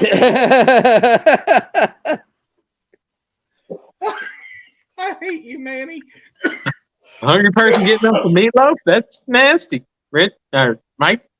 Anyway, I can understand, hey, okay, this person stole a meatloaf to feed himself and his family, so on and so forth, or stole some hamburger meat from the grocery store. I can understand that. I can understand that getting off and cool. You don't do it again. And I brought up the whole stick thing. Okay, let's forget about the stick. Okay, let's say that, like you said, somebody goes into a grocery store, shoves some hamburger meat in their pants, and they're pushing their cart out the door to just to have something there. And when the store employees come to confront them, they use that, push it into the person so that they can run off. Is that considered? See, it is now, because they used a weapon. They have now used a weapon. It is therefore considered. I mean, it's the same as picking up a stick and going after somebody. Same as throwing rocks at people. For the damn meatloaf. Now we know if you have some meatloaf in the Arkansas area, Manny will come after you with a stick. No, man, we don't do meatloaf. We put taco seasoning on that, and we get tortillas, and we have tacos. Ooh, that sounds good too. Well, I mean, tacos are good. Period. It's not. Yeah, but now I don't just have to get the meat. Now I've got to go steal some tortillas too. Dang it. And sure, this is a downward spiral. Yeah. But no, I mean, I definitely see your point, Manny, as far as hey, this gentleman stole the meat and so on and so forth. But when you think about, again, when you think armed robbery, you don't think, oh, this person used a cart. You think, oh, this person had a gun or a knife or a deadly weapon to meet that armed robbery statute. Right. So, right. And then you look at like these people that get drug dealer sentences when they only should be guilty of possession. Very true. And I mean, again, I think the guy that happened to have a pocket knife in his pants pocket while he had some weed on him. Now all of a sudden he had a weapon while he was in possession. So we're going to list it as an armed crime now. Aaron went ahead and ingredients for the tacos.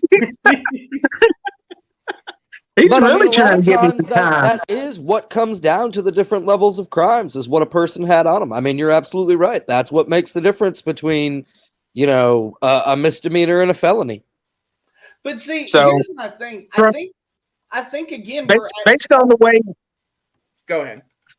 Based on the way he was trying to explain it, I don't see that he was saying so much that they were going to make some sentences shorter that fell under the same class of crime. Right. So I'll ask They you. were going to start looking at things and applying the class of crime as it suits the case. Right. I'll ask you point blank, Manny, just the same question that they asked in the story. Do you think this is a green light for violent crime in New York City? I do not. Okay. Matt Hawk? I mean, can really New York get any more crime-ridden than what it already is? Touche. I don't know. Look at Chicago. I mean, this is true, but Chicago murders are greater than New York's, is it not? It actually is. I think Chicago's the murder capital of the country right now. I mean, will it open up like everybody to go, steal everybody's meatloaf? I mean, hopefully not. But if it's just that lesser sentences, for the smaller crimes and things, then hey, I get it. I understand it. Will it open up a door for everybody to go and commit crime? I guess only time will tell. Yeah. I mean, there's always that question with every decision you make. Is the juice worth the squeeze? So I guess now every criminal will ask themselves that. Is it worth stealing the meatloaf because, only going to get a $50 fine? Or, is it worth robbing the bank because, hey, I've never robbed one before and they just lessen the sentence, so maybe I'll get 6 months in prison. But then on the other topic of that, which I was just thinking of real quick, how many people do you know, I mean, outside of that have committed violent murders and been sentenced to life in prison and stuff? And even then, some people that have been sentenced to life in prison, because our jails and prisons are so overfilled, many times sentences aren't carried out all the way. People get off for good behavior. They get, probation, parole, right. And I think that's part of the reason that they're looking at pulling some of these sentences down is because of the overcrowding situation. Right. Yeah, I mean, and I agree. Again, I think this is just a case Hi, Jelly. Hey. I think this is just a case of, again, we're looking at polar differences. One person's going to overcharge, one person's going to undercharge. And I think we're going to the extreme opposite of where we were. Whereas somewhere in the middle is exactly what Manny said. Okay, so you robbed the bank with the gun, but you are charged with the same thing, and all you stole was a packet of ground beef at the store. Okay, you pay a $50 fine, don't do it again, you go to prison.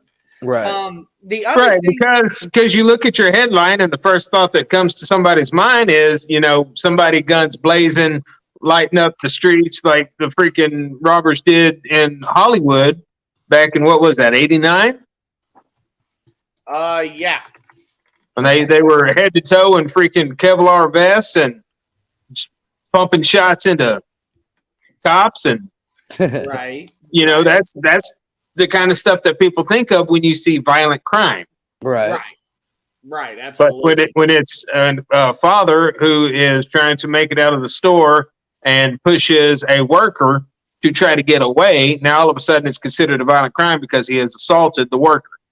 Here's the other thing, though, that I heard that kind of was a key phrase to me in that story is he said that he's not sending anybody to jail unless it's for murder or there was something else specific, like damn near attempted murder.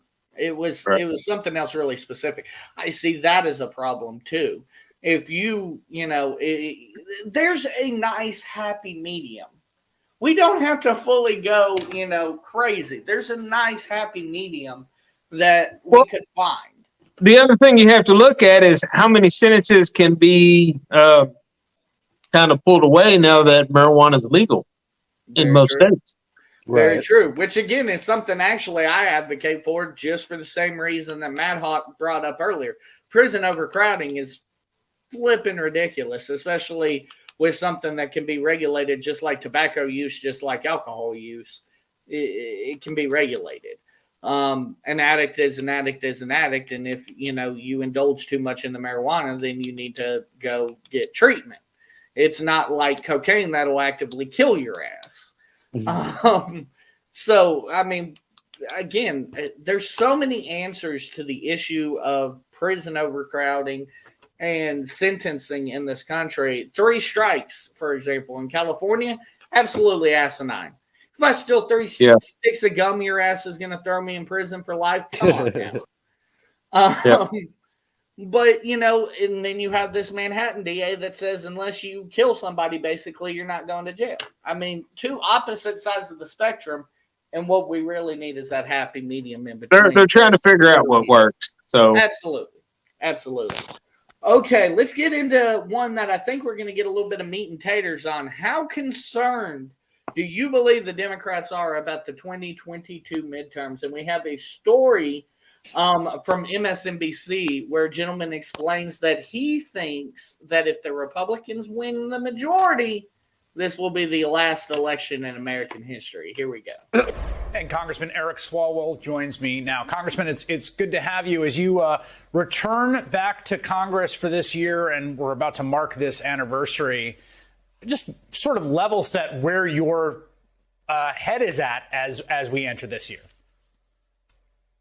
Well, Chris, Happy New Year. And going into this new year, we want to be a party that delivered us out of the chaos of the Trump administration, that delivers on ending the pandemic, gets people vaccinated, gets people back to work, and addresses, a lot of the issues that still persist around climate. Now we're up against, of course, chaos. We're up against a Republican Party that chooses violence over voting.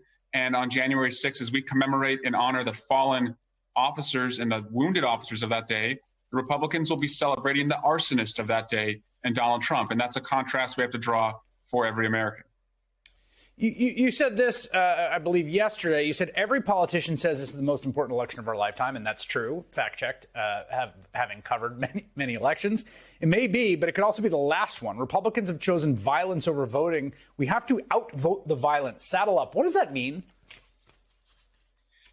Chris, I'm worried that if Republicans win in the midterm elections, that voting as we know it in this country will be gone. They're already putting as many barriers to the ballot box as possible in Arizona, Florida, Texas, Georgia. And on the other side of the finish line, they're putting in place processes where they could reverse the outcome, even if we crawl through glass and run through the fire to get to the ballot box. And so if they are able to win the House, the damage they could do, to permanently make it difficult to vote and just alter the way that we participate in a democratic process could be irreversible. And so this may not be, as I said, this is not only the most important election. If we don't get it right, it could be the last election, because they're also putting in place what I believe is a way to make sure that Donald Trump wins with what they're doing across state legislatures to allow them to reverse the outcome in the Electoral College. And that's why I also put in a link to iwillvote.com, a nonpartisan group that allows you to check your registration status and register to vote if you're not already registered. If the stakes are this high, and they're as high as you say they are, I mean, it seems to me that it's absolutely incumbent upon the Democratic Party to use the majority they have in the House and the Senate to do something about it legislatively. Obviously, you can't control that. You certainly can't control it from your perch in the House. But are you optimistic? Chuck Schumer's made some noises about that this year, that the Senate and the full 50-senator caucus on the Democratic side understands that same urgency that you do. We've done our work in the House, Chris, the For the People Act, the John Lewis Voting Rights Act, and now we have to create the public sentiment that moves the senators to do their job. Because, Chris, as I said, this is it. If we don't get this right, we know what we're up against. We're up against a party that prefers violence over voting. They are so disaligned with where everyday Americans are.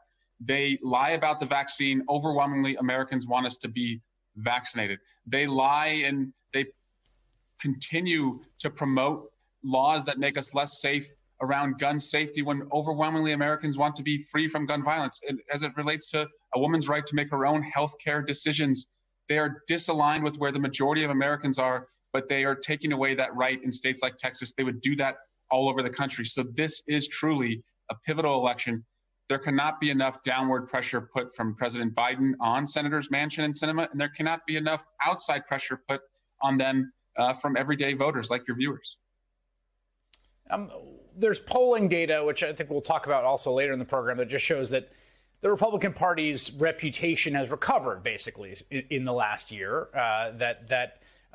The percentage of voters saying they're headed in the right direction went down to 24% right after January 6th. It's now back up to basically where it was in the summer of 2020. Again, only 34% of voters, so not like a majority saying like, yay, Republican Party.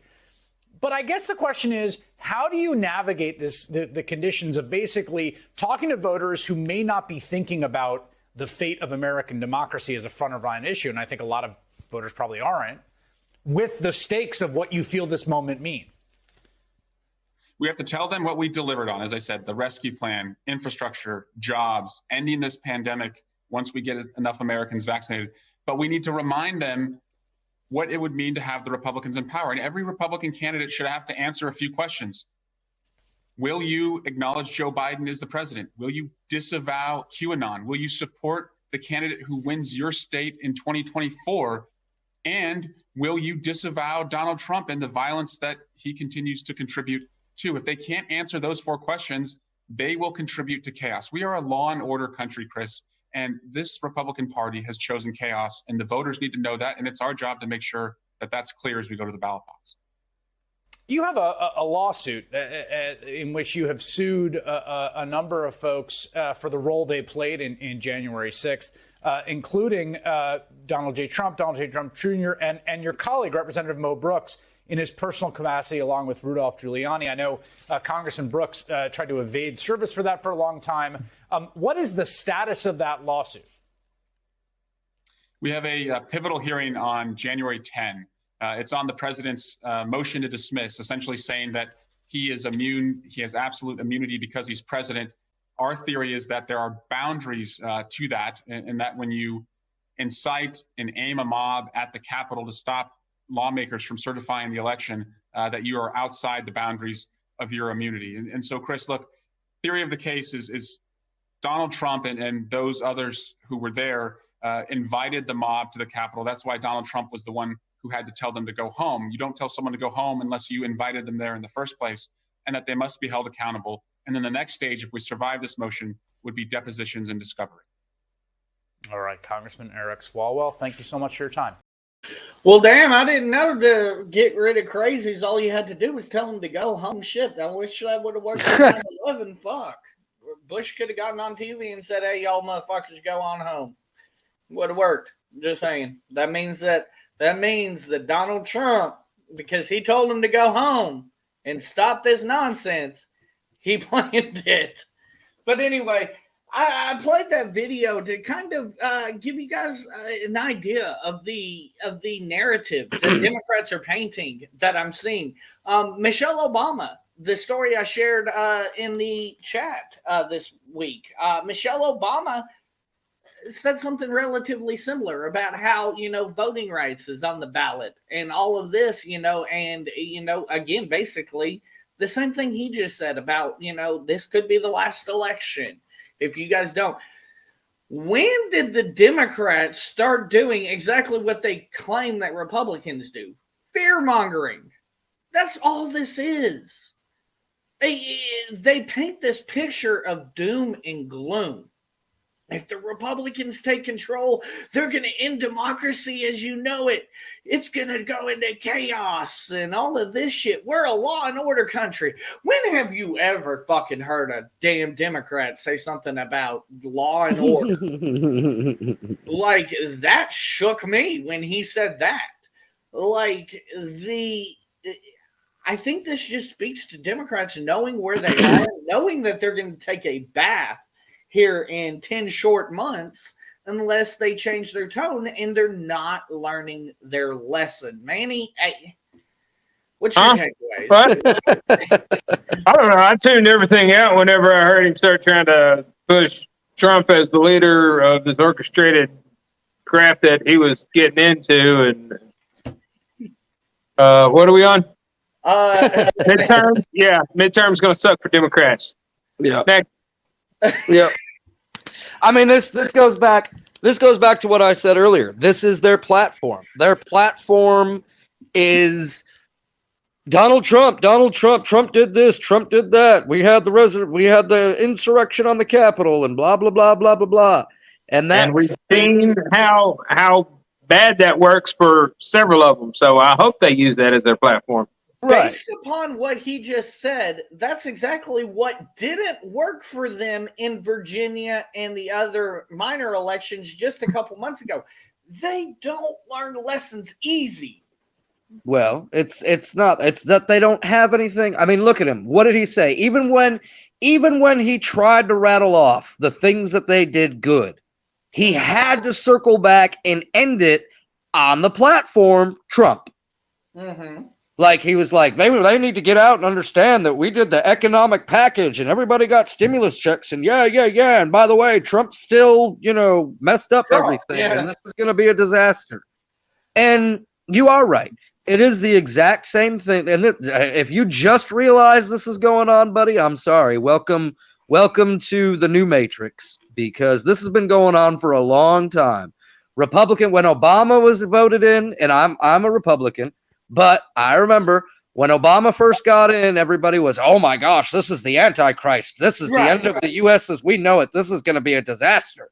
Right. And then he got voted in again. And see, we told you, blah, blah, blah. And this is going to be the end of the world. And hey, we're all still here.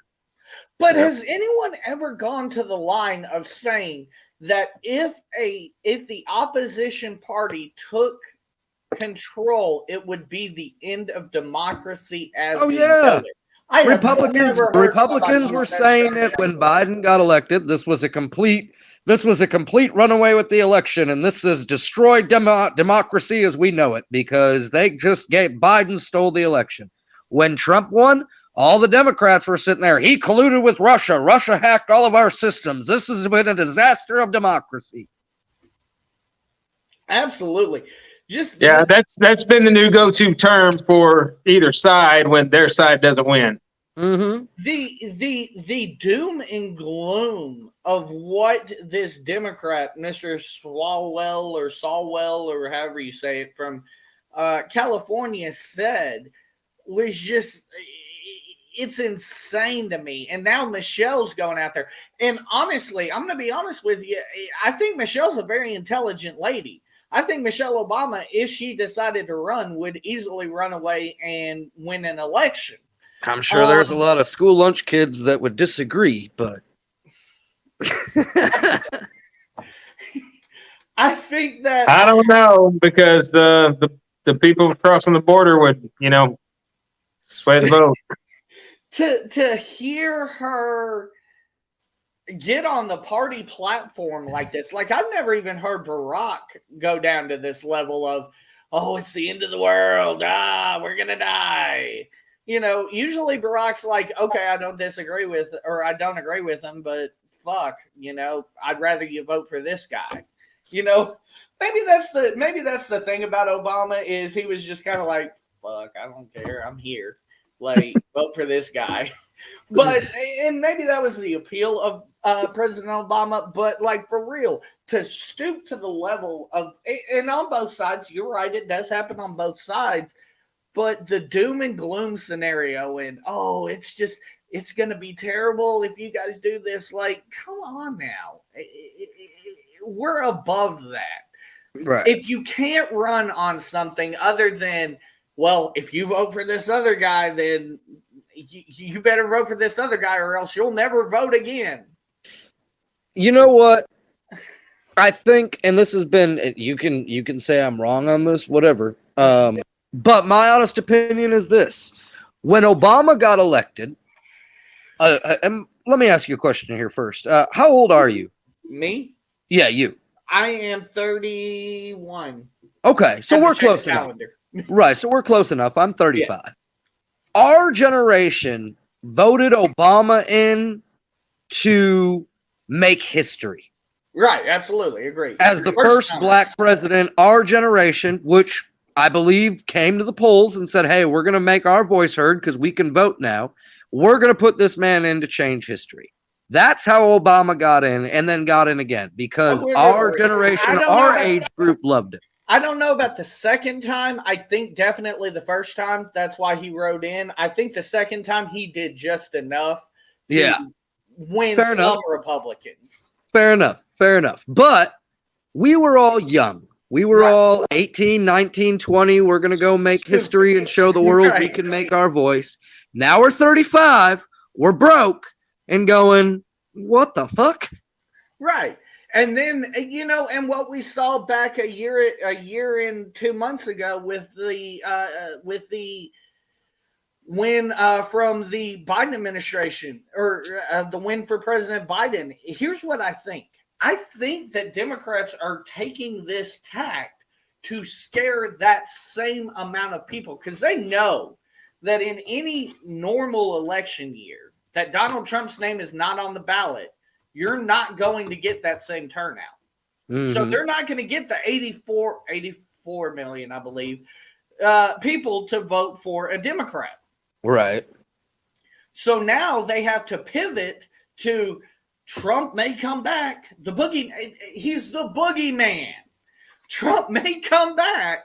If y'all don't keep us in power, Trump may come back. I don't see it. I really don't see Trump coming back. Has he even announced any interest in coming back? Anything yet? I think if he does, I think he's going to be smart and wait till post midterms.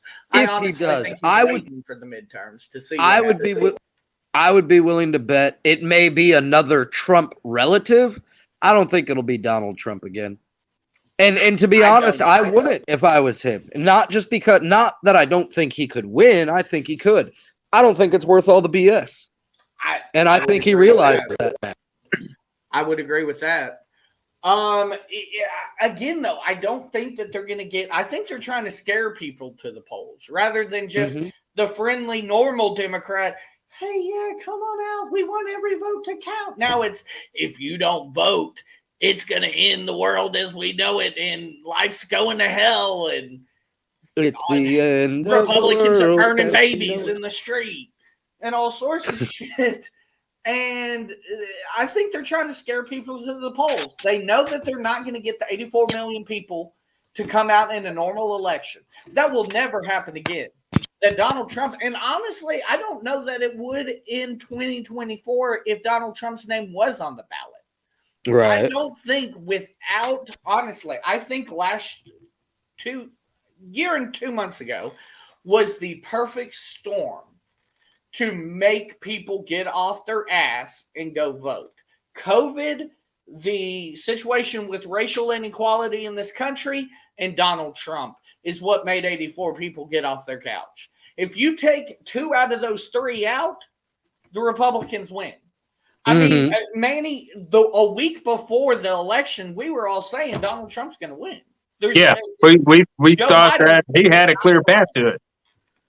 I mean, we did not think that there was any way forward for Joe Biden.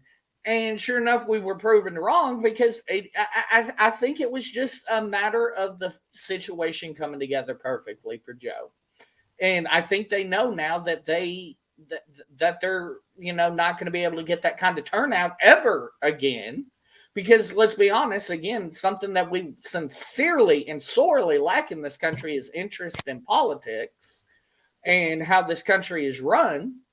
And now they're running the scare tactics of, well, if you don't want to see it happen again, I'm just saying. And I think that's what we're seeing. And it's honestly a ridiculous and sad tactic that they're not able to run. George W. Bush was able to run on his terrorism record. Barack Obama was able to run on the economy and his ability to get health care through. Donald Trump was able to run on the economy whenever he was running for re-election. What is Joe Biden and these Democrats going to be able to run on? Absolutely nap time. Nap time. I mean, Manny, do you agree with me? Do you think this is just they see the numbers and they know there's no way in hell that 84 million people are showing up, especially not in the midterm? Yeah, they definitely see the writing on the wall. They what they're trying to do is cue in on those flash words that they like to throw up. If you don't do it this way, you must be racist. If you don't do it this way, you're sexist. If you don't do it this way, you're the one killing democracy.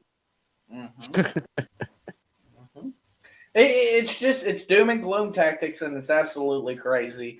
And I don't think it's going to work. Again, this type of politics is the reason why we don't have any sort of, people interested in politics and interested in what goes on in this country, because it turns people off. People are like, dude, I don't want to hear that shit. I hear that shit every day at work for 8 hours. Why do I want to come home and hear that shit from you on the TV? Like, yeah. It's Rich, do you see it working? I don't. That's why I said, but this whole time I've been saying the same thing. This is all they have to go on. And I mean, here's the thing. Maybe I said this earlier, and I do want to say that neither party learns lessons very easily. Right. Maybe the Democrats do need to take this bath in 2022, coming up in November, for them to learn what they need to do to move forward in 2024. I still think that the biggest thing that they need to do is remove the top two people off the top of the ballot in 2024 to be able to win. They need to find somebody that's actually, like he can endorse somebody, and I still think it'll carry good weight. But I'm putting him in the Hillary category as of this moment, just based on what I see. He is unelectable at this point, and she definitely is unelectable. Like, she's done absolutely nothing. Yeah, I agree. Yep.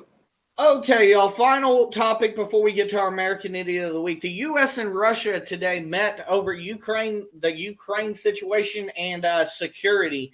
We have a story from yesterday, and I'll do an update here as soon as we get back from Good Morning America. Moscow and the U.S. prepare for high-level meetings in an attempt to cool down the situation in Ukraine.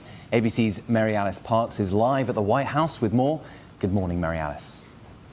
James, good morning. A senior U.S. official told us yesterday that the U.S. is approaching these talks with a sense of realism, not optimism. President Biden and President Putin spoke twice last month, and still national security officials say they do not know if Putin intends to further invade Ukraine or if he is hoping to use the threat of invasion, this large military buildup on Ukraine's border, as a bargaining chip.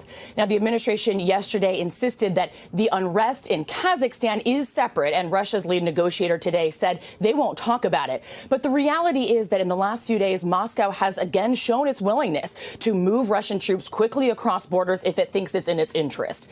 Now, the administration yesterday did lay out some specific items that they say they are willing to negotiate on, like possibly limiting troop exercises in NATO countries along Russia's border, if Russia agrees to limits too. That's the key.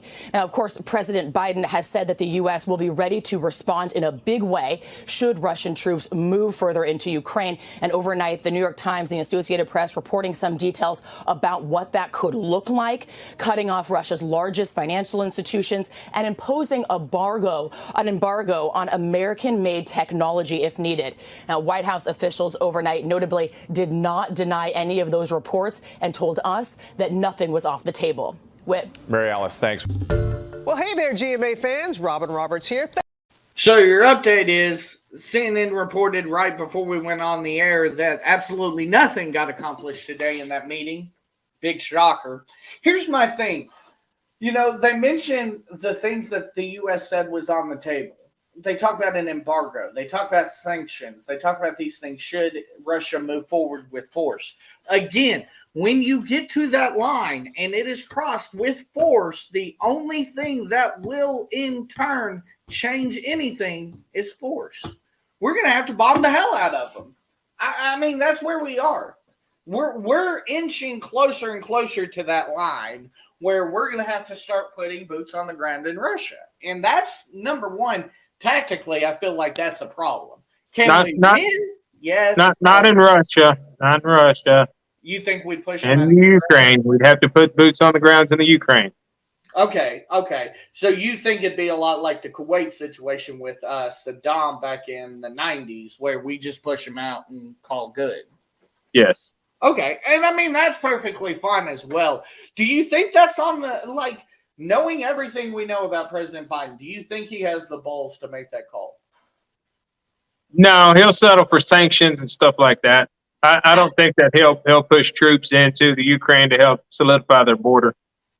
Which is another big problem. We're talking about weakening our relationship with allies. The Ukraine is a hell of an ally. We have at least one that I know of, if not multiple, bases in the Ukraine. That's also a problem. Again, the only thing that Russia is going to understand at this point, and Putin is playing Biden like a puppet, like 100% masterfully playing Biden, because he knows what he's doing. The reason why this is in the news is because Putin is putting it in the news. Putin wants this in the news. Putin wants to make a mockery of Joe Biden. Like, all he did right and wrong, nobody fucked with Donald Trump. Because, I mean, let's be honest, they were afraid to get a tweet sent out about him. But nobody really fucked with Donald Trump. They were afraid that he would actually use the nuclear weapons. Touche. We don't want to mess with that dude. That motherfucker crazy. Touche, right or wrong. That orange Cheeto dude ain't nobody to mess with. But I mean, again, polar opposites as far as attitude. And while I do agree, yes, is there a time and place for sanctions and so on and so forth? But the time and place for sanctions isn't, well, shit, you went into the Ukraine, I'm going to sanction you. Like, the time for sanctions is now, and then we walk them back should you walk back. Like, again, it's in a Democratic regime, we're reactive. In a Republican regime, we're proactive to a fault. Does that make sense? Yeah. Yeah. And I mean, I don't think that the reactive approach, like, again, I feel like Vladimir Putin knows what he's doing, knows what Joe Biden is going to do before Joe Biden knows what Joe Biden is going to do. And he's in the power position right now. So, I mean, if I'm Putin coming to the table, I'm like, fuck you. I know what you can do, but I'm not worried about it. But you're not going to scare the dude. Maybe if I'm Putin coming to the table. I knew it was coming. Somebody was going to make a fart joke. We are not mature on this show, everybody. Fart jokes. You get into that line of, the U.S. being the police for the world. It's hard to draw those lines, especially when we do have military bases over there in the Ukraine. So, do you think though that this would necessarily be us being the world police, or are we protecting our assets in this case? What's the difference? True. I mean, at this point, very good point. I mean, because we're over there in Ukraine, we have a base there, but we're not saying, hey, we're going to take our base and just kind of back up and let y'all get it figured out, and then we'll see what happens. We're kicking them the hell out. Yeah, good point. Yeah, we're standing up and saying, no, you're not going to come in here. Yeah. And at the same time, we're telling China the same thing with Vietnam. I mean, one could argue. Or Taiwan, Taiwan, not Vietnam, Taiwan. One could argue that after bin Laden was captured and killed, you could say that the U.S. was just over there to protect some poppy fields in Afghanistan. I'm just throwing that out there. But, I mean, Mad Hawk, are you where I am, where nothing's going to work but force, and Biden is in the weak position right now? Yeah, I would agree. I mean, with everything you said, that's we all knew that when Biden got elected. I mean, even if I don't see how you can't know that, really, because look at where he learned how to lead from. He was vice president under Obama. Obama was always, here, we'll give money to Iran and, blah, blah, blah, and we'll, make peace with everybody. But and, I think Biden, I think Obama, I'd argue that Obama still showed balls when he needed it. Like, he would wait till the nth degree, but when he needed to, he was like, motherfucker, try me. I mean, maybe. Or did he really just finish what was already started? True. Okay. Okay. I can see your point. And by that, just calming it down and saying, okay, we're just going to lower the volume on this a little bit. All right, now we're going to bring all of our troops home. I mean, and also let's not forget things that happened under the Obama administration. How quick do we forget about Benghazi? A very good point. And that was a time when we needed to be in force, and hey, they didn't answer. They were hesitant to call it a terrorist attack. As a matter of fact. Yeah, exactly. So, and then the Democrats nominated the person responsible for Benghazi, going to fucking hell, basically, for president of the United States in the next cycle. So, I mean, that's where they are. I will say this, though. You mentioned you can't see how nobody could tell that this was what was going to happen. I'll say this. I had a little bit of hope when the general situation happened over in Iran, when Biden just basically went, fuck you, I'm going to bomb the shit out of you and kill you without any questions asked. Like, I was like, oh, shit, Biden's got a set on him. And now 6 months later. But yeah, that didn't go anywhere. Yeah, exactly. I don't know who he borrowed his set from, but he apparently gave him back. Yeah, I mean, we got a little taste of what we wanted, and then Joe was like, you know what, right there for you. Yeah, they sprinkle a little something in his morning pudding. Yeah, apparently he was feeling a little frisky you have to look at everything that has happened since Biden has been elected. All of the missile testing, all of a sudden over there in the Asian provinces. Russia starting to make a move on Ukraine. China starting to make the move on Taiwan. You just have a whole lot of things that it seems like there's no respect for Biden, and understandably so. I mean, you just listen to any two sentences of any speech he's ever given, and you can understand why people don't respect him. Touche. But, I mean, you look at it and, right or wrong, again, whether you say it's because he was a crazy man or what have you, people did respect Trump. Now, the one thing I did want to ask, though, the missile tests, I thought those did start under Trump. I thought they started playing around with that bullshit under Trump. Well, they did, but then he shut it down. Really quick. I mean, because remember, basically, like, Kim Jong-un started, and then Trump, I forget exactly how it happened, but basically he called him up on the phone, and next thing we heard, Kim Jong-un had COVID, and nobody heard from him again. Something about a little fat man. Yeah. Yeah. But, I mean, honestly, though, like, there's a little bit of that. Like, as much as people want to make fun of George W. Bush, and the thing that I always laugh about is people used to say that George W. Bush, by the time he got out, wasn't respected on the world stage. Did anybody really fuck with us when G-Dub, besides 9/11, when G-Dub was in office? Once they saw what he was willing to do after 9/11, nobody fucked with him again. Nobody fucked with Obama, right or wrong, whether, he waited till the last moment or not. You figure Obama would. They didn't have to. He was paying them. All right. Push come to shove, you figure Obama's going to press the button. Trump's ballots of unmarked bills went over there. Touche. Because it was their money. And I was gonna say, like, yes, you could go to the degree and say nobody messed with us after 9/11, but they may not have messed with us on U.S. soil, but they still messed with us enough in our allies where, it was teasing us a little bit, like, hey, y'all gonna come do anything about this? We're gonna go bomb France now. They did still mess with us on U.S. soil. Look at the marathon bombing. That's true. Well, that was Obama. Were you talking about Bush specifically, or were you talking about just? I mean, I'm talking about all of them in general. Bush, Obama, Biden, Trump, everybody. Well, and see, I think, though, that there is a big difference. Like, it seems like people, I will say there's a distinction whether we say Obama willing or not to press the button. I still also feel like there is a strong distinction between what world leaders are willing to do with a Republican in office and what world leaders are willing to do with the Democrat in office, too.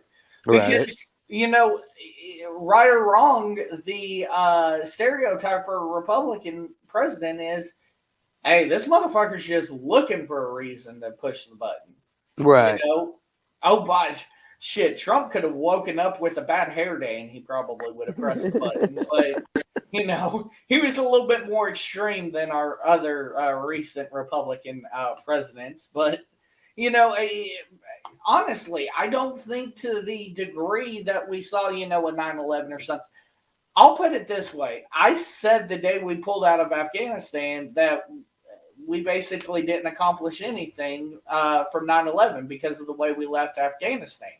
Right. I also remember very, very much so saying to one of my people that we just basically gave them the green light to do it again. And under a Democratic leadership, I believe they would be able to accomplish it again without any fear of retaliation. They might get a slap on the wrist. How dare you? Wouldn't they go bomb them for a week like Clinton did Kosovo? But right, they can survive that shit. They welcome that shit. That's another Tuesday over there. I'm just saying. Thank you for popping my popcorn. But I mean, legitimately, I think this just speaks to the difference between the respect people have for a George W. Bush or a Donald Trump, or the respect people have for a Joe Biden, and it's a problem. It's a large scale problem, in my opinion, as to how we handle this Russia thing going forward. Joe Biden, honestly, if I'm Joe, whether Democrats like it or not, I go in there and I act a damn fool. Like, I surprised the hell out of him, and I'm like, looky here, motherfucker. This is how, and I use this language. Like, for once, I'm going to encourage a president to not act presidential and act more like Donald Trump. And I'm going to say, looky here, motherfucker, and slam my fist on the table so I can establish that, yeah, even though you think you can fuck with me, we ain't going to fuck around like that. Right. I'm just saying, that's about the only thing I think he can do at this point to gain some semblance of respect from Vladimir Putin in these talks. Or I guess his Secretary of State is the guy that's handling this. That is so far against his character, it'll never happen. Yeah. No. I can't tell you, as crazy as this is, and I can name pretty much every other Secretary of State for the past 3 administrations. Who is the Secretary of State currently? I don't know. I don't know. That's kind of weird. Right. But I don't know. Okay, American Idiot of the Week time. This time my American Idiot of the Week is going to go to Joe Biden. And the Democratic Party as a whole. No, it's going to be the Democratic Party as a whole. I think that it's absolutely asinine that you guys are going to take this path and you guys aren't learning absolutely any lessons from what happened 2 months ago. And, we said this the night that Joe Biden was on election night a year and 2 months ago. We said Joe Biden needs to do the A, B, C, D to continue to gain that Republican support or keep that Republican support. And he's done absolutely none of them. He's been a stereotypical Democratic president. Actually, I can't even say that. He just hasn't accomplished anything. At least a stereotypical Democratic president will accomplish something, good or bad. He's accomplished nothing. He hasn't won this war on COVID that he swore up and down that he was going to win. Not saying that Donald Trump could have either, because COVID is COVID and there's no winning this war. The Democratic Party is just falling flat on its face, in my opinion, right now. And it's actually kind of sad to watch. Manny? I was going through news stories, and it came up again that a large asteroid is headed to Earth. Okay, we're gonna die. When are we gonna die?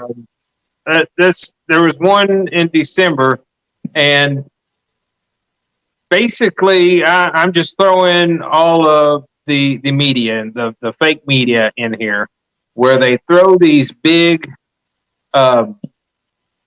headlines in to get you to read the story and then contradict themselves in their own story. Right. A lot like they Whenever the headline says it's heading for us, and then the bulk of the story is how it's going to come so many thousands of miles away from Earth, and the likelihood of it actually impacting is very little, then why did you start out with a headline that says that it's coming for us? Yeah.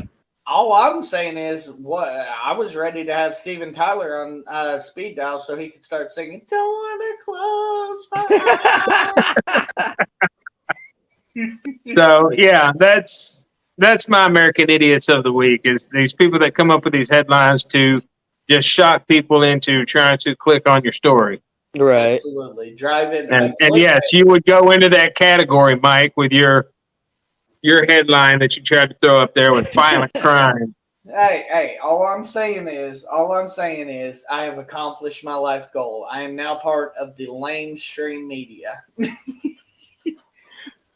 Okay, Matt Hawk, what you got for American Idiot? I'm going to go with the clip you played earlier. I forget what her name was, but the lady that was trying to make the leap between Lincoln and everything, that was just mind-blowing to me.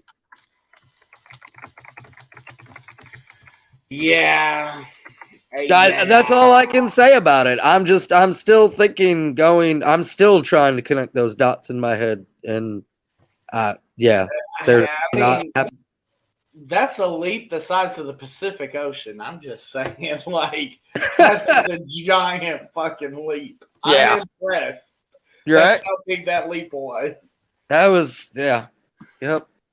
That was impressive. Well, gentlemen, that's pretty much all we got for tonight. Anything else you guys want to discuss before we get on out of here? No. Pleasure to be back, y'all. I'm glad to be back. Absolutely excited to have you back, and we will see you guys next week on another episode of the American Idiot Show. Later.